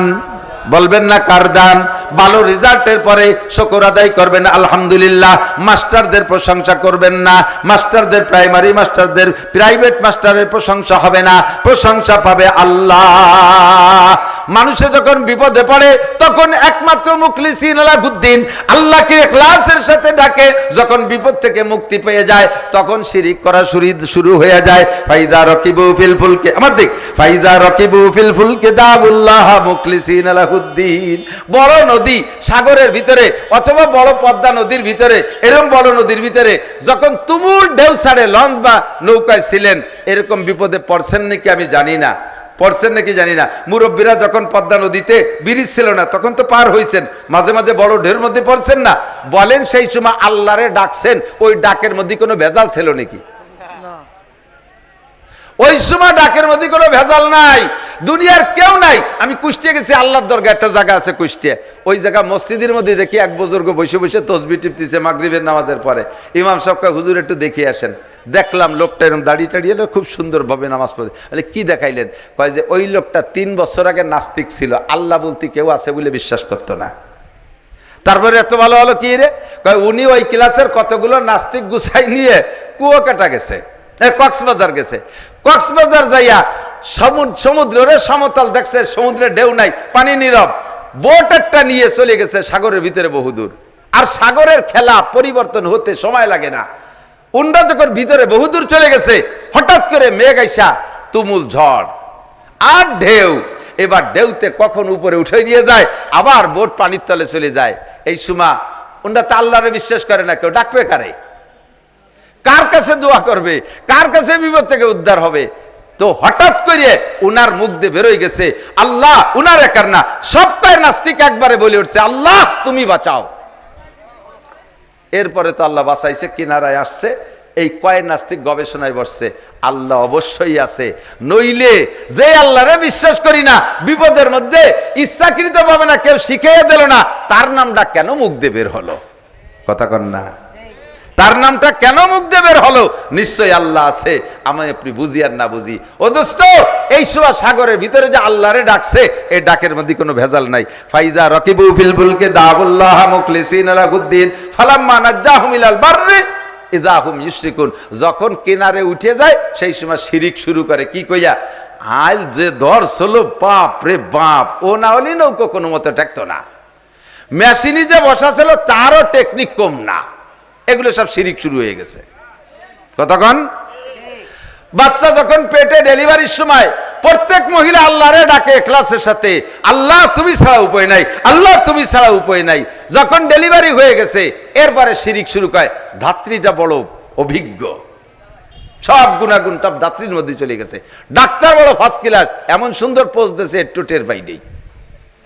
ডাক্তার বলো, নার্স বড় অভিজ্ঞ, সুন্দর করে বাচ্চাটারে ধরিয়ে নামাইছে। সব প্রশংসা মানুষের দিকে চলে যায় আর আল্লাহর দিকে থাকে না। এর নাম শিরিক ফিস সিফাত। এর থেকে বাঁচবো, আল্লাহ তাআলা বাঁচাক, বলেন আমিন। এরপরে বাকি কবিরা গুনাহগুলো শুধু নাম বলে দেই। আল্লাহ পাক বলেছেন ইনতাজতানিবু কাবায়ের, কবিরা গুনাহ ছেড়ে দাও, নুকাফির আনকুম সাইয়্যাতিকুম, তোমার সব সগীরা গুনাহ মাফ করে দেব। আমার দিক তাকান। বেদাত করা কবিরা গুনাহ, মিথ্যে কথা বলা কবিরা গুনাহ, গীবত শিকায়ত করা কবিরা গুনাহ, অকথ্য ভাষায় গালাগালি কাজাকাজি করা কবিরা গুনাহ, পরনিন্দা কবিরা গুনাহ, মানুষের নামে অপবাদ দেওয়া কবিরা গুনাহ, এগুলো জবানের কবিরা গুনাহ, সিনেমা দেখা কবিরা গুনাহ, ফেসবুকে ল্যাংটা ছবি দেখা কবিরা গুনাহ, ইউটিউবের ভিতরে যে গুগলে যে আজে বাজে ছবি দেখা চোখের কবিরা গুনাহ, গান শোনা কবিরা গুনাহ, মিথ্যে কথা শোনা কবিরা গুনাহ, গীবত শিকায়ত শোনা কবিরা গুনাহ, এই জাতীয় নোংরা কবিরা গুনাহ, কানের গুনাহ, জবানের গুনাহ হাজারো গুনাহ, চোখের কবিরা গুনাহ, হাতের গুনাহ থেকে বাঁচেন। চুরি করা ডাকাতি করা কবিরা গুনাহ, জেনা করা লুচ্চামি করা কবিরা গুনাহ, পুরুষরা টাকনুসে প্যান্ট পাজামা লুঙ্গি পরা কবিরা গুনাহ, মহিলারা বোরকা পরে মাথা খোলা রাখা কবিরা গুনাহ, মহিলারা বোরকা পরে মুখের শাটার খুলে দেয়া কবিরা গুনাহ, টাইট ফিটিং শরীরের সাথে টাইট করা বোরকা, যেই বোরকার কারণে শরীরের অঙ্গগুলো বাহিরের থেকে দেখা যায়, অনুমান করা যায়, এরকম বোরকা পরা কবিরা গুনাহ, প্রেম করা কবিরা গুনাহ, স্বামী বাধ্য অন্য পর পুরুষের সাথে খোঁজ গল্প করা কবিরা গুনাহ, যেই 14 জনের সাথে বিয়ে হারাম, ওই 14 জন ছাড়া অন্য কাহারোর সাথে দেখা করা কবিরা গুনাহ। মানুষ মারা গেছে ওই গ্রামে, এই গ্রামের মহিলারা ঝাড়িয়ে কেটে দলে দলে রাস্তায় দিয়ে যায় ওই মরা মানুষটারে দেখতে। যেই মানুষটারে জীবিত অবস্থায় দেখা হারাম, ওই মানুষটারে মরার পরে দেখাও হারাম। চাচা শ্বশুরে দেখা হারাম, দেওরে দেখা হারাম, বাসুরে দেখা হারাম, প্রতিবেশী দাদা শ্বশুর চাচা শ্বশুরকে দেখা হারাম। এইরকম যাদেরকে জীবদ্দশায় দেখা হারাম, তারা মরার পরও তাদেরকে দেখা হারাম। নারীদের মধ্যে যাদের জীবদ্দশায় দেখা হারাম, বাসুর পুত, দেওর পুত, ভাগ্নেরা, স্বামীর ভাগ্নেরা মামিকে দেখতে পারবে না, দেওর পুত ভাসুর পুত্রা চাচিকে দেখা হারাম, চাচি মারা যাওয়ার পরে মামি মারা যাওয়ার পরে এই ভাগ্নেরা ভারবিটারা তারে দেখতে পারবে না, এগুলো সব হারাম। মা ওই মারা গেছে, পুত্র আইসে দেখতে, এই দেখাও হারাম। যেই 14 জনের সাথে বিয়ে হারাম, ওই 14 জন ছাড়া আর কেউ মরার আগেও দেখতে পারবে না, মরার পরেও দেখা হারাম। টোন মারা হারাম, মন মারা হারাম, রাস্তা মাইরে খাওয়া হারাম, খাল মাইরে খাওয়া হারাম, বিজিএফ কার্ড বেছে খাওয়া হারাম, পঙ্গু ভাতা করে দিতে টাকা খাওয়া হারাম, বয়স্ক ভাতা করতে যাইয়ে টাকা খাওয়া হারাম, কারেন্টের খাম্বা মারিয়ে দেওয়া হারাম, কারেন্টের তার খাইয়ে ফেলানো হারাম, বিজিএফ কার্ড মারিয়ে খাওয়া হারাম। এই যত আছে এগুলো সব কবিরা গুনাহ। আল্লাহ পাক বলেন যদি কবিরা গুনাহ থেকে বাঁচতে পারো, নুকাফির আনকুম সাইয়্যাতিকুম, সব সগীরা গুনাহ মাফ করে দেব। আলঠেলা কবিরা গুনাহ, আরে জাল দলিল কবিরা গুনাহ, মিথ্যে সাক্ষী কবিরা গুনাহ, মিথ্যে মামলা কবিরা গুনাহ, প্রতিবেশীর হক নষ্ট করা কবিরা গুনাহ। এমন জায়গা গাছ লাগাইছেন যেই গাছের কারণে পাশের বাড়ির ক্ষতি হয়, এমন জায়গা ঘর বানাইছেন যাতে পাশের বাড়ির রাস্তা বন্ধ হইয়া যায়, ব্যবসা বাণিজ্য করতে যে আপনার দোকানে এমন আচরণ করেন যাতে পাশের দোকানদার কিনা বেচা করতে না পারে, এইগুলো কবিরা গুনাহ। সিটারি বাটপাড়ি কবিরা গুনাহ, মদ গাঁজা ইয়াবা ফেনসিডিল হিরোইন বিড়ি সিগারেট হুক্কা কবিরা গুনাহ। এই সব কবিরা গুনাহ থেকে বাঁচেন, আল্লাহ সগীরা গুনাহ মাফ করে দেবে। এর নাম হলো জালবে মানফাতে সে দফে মাজারাত মুকদ্দম। পরে নামাজ কালাম তো সবই পড়বেনই, পরে মানে এগুলো আবার অনেকে কয় তাহলে এইগুলো থেকে একটু পরিষ্কার হয়ে নেই, শেষে একবারে নামাজ কালাম ধরবো। এ আবার আর এক বেকায়দা, একজনের করা যে তুই অসুস্থ একটু ডাক্তারের কাছে যা, কয় একটু অসুস্থ তো একটু সুস্থ হয়ে নেই, শেষে যাবানি। ডাক্তারের কাছে যাইয়ে সুস্থ হবে না, সুস্থ হইয়ে ডাক্তারের কাছে যাবে, এইরকম হয়ে গেল না। আল্লাহ কাইন্না সালাতা তানহা আনিল ফাহশাই ওয়াল মুনকার, যে সব কবিরা গুনার কথা বলা হয়েছে এগুলো থেকে ফিরেবে একটা ইবাদত, তার নাম। আর আপনি এই গুনাহ থেকে ফিরে এসে পরে নামাজ পড়বেন, কোনোদিন ফিরতে পারবেন না। আরে ফিরেবে তো নামাজে, ঠিক না? কষ্ট পাইছেন? মাদ্রাসার বিপক্ষে কারা একটু হাত দেখাবেন? মাদ্রাসার বিপক্ষে কারা হাত দেখানো লাগবে না, মোনাজাতের আগে যারা আটা দেবে বসবো তারা বিপক্ষে। দেখাবো যে এই যে বিপক্ষে 2 জন ছিল, এই শেষের দিকে উঠে যাচ্ছে। একমাত্র পেশাব আসলে 1 আঙ্গুল, পায়খানা আসলে 2 আঙ্গুল, মিথ্যে কথাকে আঙ্গুল দেয়ালে ডায়াবেটিস হবে। আল্লাহ সবাইরে সুস্থ রাখো। পেশাব আইছে 1000 টাকা দিয়ে যান, পরে 1 আঙ্গুলি 1000, 2 আঙ্গুলি 2000 টাকা দিয়েছেন। আলহামদুলিল্লাহ, হেফজখানাটা বড় সুন্দর, পরিপাটি পরিবেশ, 32 জন ছাত্র আছে আলহামদুলিল্লাহ। অনেক মাদ্রাসায় এ পরিবার নেই। আর এই এলাকায় কওমি মাদ্রাসার সংখ্যা খুবই কম। আমাদের গোপালগঞ্জ নাম শুনলে তো সবার একটু খারাপ ঠেকাটাই স্বাভাবিক, বর্তমান সময়ে আমরা একটু কুদৃষ্টিতে পড়ে গেছি। তবে পূর্ণাঙ্গ দাওরায়ে হাদিস মাদ্রাসা পরিমাণ কটুক, যেমন নোয়াপাড়া রেল স্টেশন, নোয়াপাড়া পীরবাড়ি মাদ্রাসা পূর্ণাঙ্গ দাওরা মাদ্রাসা, যশোর রেল স্টেশন, যশোর দয়াটানা, এই সাইজের মাদ্রাসা হলো কওমি মাদ্রাসার পূর্ণাঙ্গ একটা মাদ্রাসা। হেফজখানা, কিরাতখানা, মাওলানা পর্যন্ত। এই মাদ্রাসা আমার এক ইউনিয়নে 2টা, কওমি মাদ্রাসা 5টা আমার এক ইউনিয়নে। আমার গোপালগঞ্জের 5 থানায় এইরকম পূর্ণাঙ্গ দাওরা মাদ্রাসা 30টে, এই গত বছর আর একটা হয়েছে 31টে। আর ছোট ছোট মাদ্রাসা এমন কোন গ্রাম নাই, আমার মনে হয় যে কোন গ্রাম বাদ আছে, কোন গ্রামে 3-4টে 5টাও আছে, বড় গ্রাম। ওদিকে বড় বড় গ্রাম আছে কিছু, এক গ্রামে এক ইউনিয়ন, তাতে 3-4টে 5টা মাদ্রাসা। এটা হচ্ছে ওটা ভালো, ওটা হচ্ছে ওটা ভালো, পাল্লা লেগে গেছে। আপনাদের দাওয়াত থাকলো, আমার মাদ্রাসা হলো এলাকার ভিতরে সবচেয়ে গরিব মাদ্রাসা, একটু যেয়ে দেখে এসেন। এবছর রাজনৈতিক পেশাপচিতে আমরা হুজুররা একটু আমাদের গোপালগঞ্জে নজরে একটু ব্যতিক্রমে পড়ে গেছি, কিন্তু তারপর আলহামদুলিল্লাহ আমার মাদ্রাসায় 1 কোটি টাকা আয় ব্যয়, 27 জন শিক্ষক, মাসে 4.5 লাখ টাকা বেতন দেওয়া লাগে, 1-150 ছেলে বোর্ডিংয়ে, লিল্লা বোর্ডিংয়ে ফ্রি খায়, 30-25 হাজার টাকা প্রত্যেক মাসে খালি বিদ্যুৎ বিল আসে, মাসে 25 হাজার টাকা, কোনো মাসে 30 হাজার টাকা। তো আলহামদুলিল্লাহ আল্লাহ চালায় নিচ্ছে, চলে যাচ্ছে। 1 টাকাও সরকার দেয় না, সরকার চাইরে নাও দেয় না, আর ও চাইও না। ওই ব্যাপারে আমি যোগাযোগও করি না। মাঝে মাঝে কেউ কাজ আপনি একটু যোগাযোগ করেন, জিআরটিআর 2-1টা পাওয়া যায়। আমি বলি আমি যোগাযোগ করবো, যাকে দরকার তারা এসে যোগাযোগ করে দিয়ে যাক। মসজিদ বানাইলে যে বানায় দেবে আল্লাহ তারে বেহেশতের মধ্যে বিল্ডিং দেবে, এটা না কথা? যে মসজিদ বানায় দেবে আল্লাহ তারে বেহেশতের মধ্যে বিল্ডিং বানায় দেবে। তো যদি কের মসজিদ বেহেশতের মধ্যে বিল্ডিং এর দরকার হয়, সে আমার কাছে এসে টাকা দিয়ে যাক, আমি মসজিদ বানাবানি, আমি তার বাড়ি যে আনতে যাবো কে? যে বানাই দেবে তার বিল্ডিং জান্নাতের মধ্যে হবে। তার যদি জান্নাতের বিল্ডিংই দরকার হয় তার টাকা এসে আমার কাছে দিয়ে দেবে, আমি তার সাথে যোগাযোগ করতে পারবো না। আপনার যদি জান্নাতের ভিতরে কিছু দরকার হয় তাহলে এই জায়গার সাথে যোগাযোগ আপনি রাখবেন। আল্লাহে যেই ছেলেটা যে বাড়ি ভাত খাইয়া হাফেজ হয়ে গেছে, ও যদি ছেলেটা যদি জান্নাতে হয়, ওর আব্বা মা সেকেন্ড ক্লাসে যাইয়া ওর উস্তাদ 3 নম্বরে যাইয়া ওর লজিংওয়ালাকে টান দেবে, আল্লাহ আমার লজিংওয়ালা আইনা, আমার লজিংওয়ালাকে দেওয়ার সাথে জান্নাতে যাব। পাশাপাশি একটু লজিং রাখবেন। ছেলে লজিংই খাওয়াইলে বাতে কম পড়ে না। আপনার বাড়ি, প্রত্যেকের বাড়ি যা রান্না হয় দেখবেন, যে বাড়ি যেই পরিমাণ সংখ্যা মানুষ আছেন তারা নিজেরা যে রান্না করছেন প্রত্যেক ওক্তের খানা এক ওক্তে খেয়ে শেষ করতে পারেন না, অবশ্যই খাবার থেকে যায়, থাকে কি থাকে না? 2 জনের খাবারও যদি রান্না করে তাও আর একজনের খাবার তার মধ্যে হয়ে যায়। তো এই খাবারটা কি করেন? হাঁস মুরগিরে দেন, গরু ছাগলে দেন, শিয়াল কুত্তরে দেন। ওই ভাত কটা আল্লাহর একজন কোরআনের মেহমানে খাইয়ে যে আপনার ছেলেরা খাইয়া নাকে তেল দিয়ে ঘুমোই রয়েছে, ফজরের নামাজও পড়ে না। আর এই তালবে ইলমটা খাইয়ে যে শেষ রাত্রি উঠে কোরআন শরীফ পড়বে, তাহাজ্জুদ পড়বে, ফজরের নামাজ পড়বে। কাজে এমন একটা মেহমান আপনার পাশে বসে খানা খাক, আপনার রহমত, আপনার পর রহমত হবে, আপনার ইনকামে বরকত হবে। রাজি আছেন না ইনশাআল্লাহ?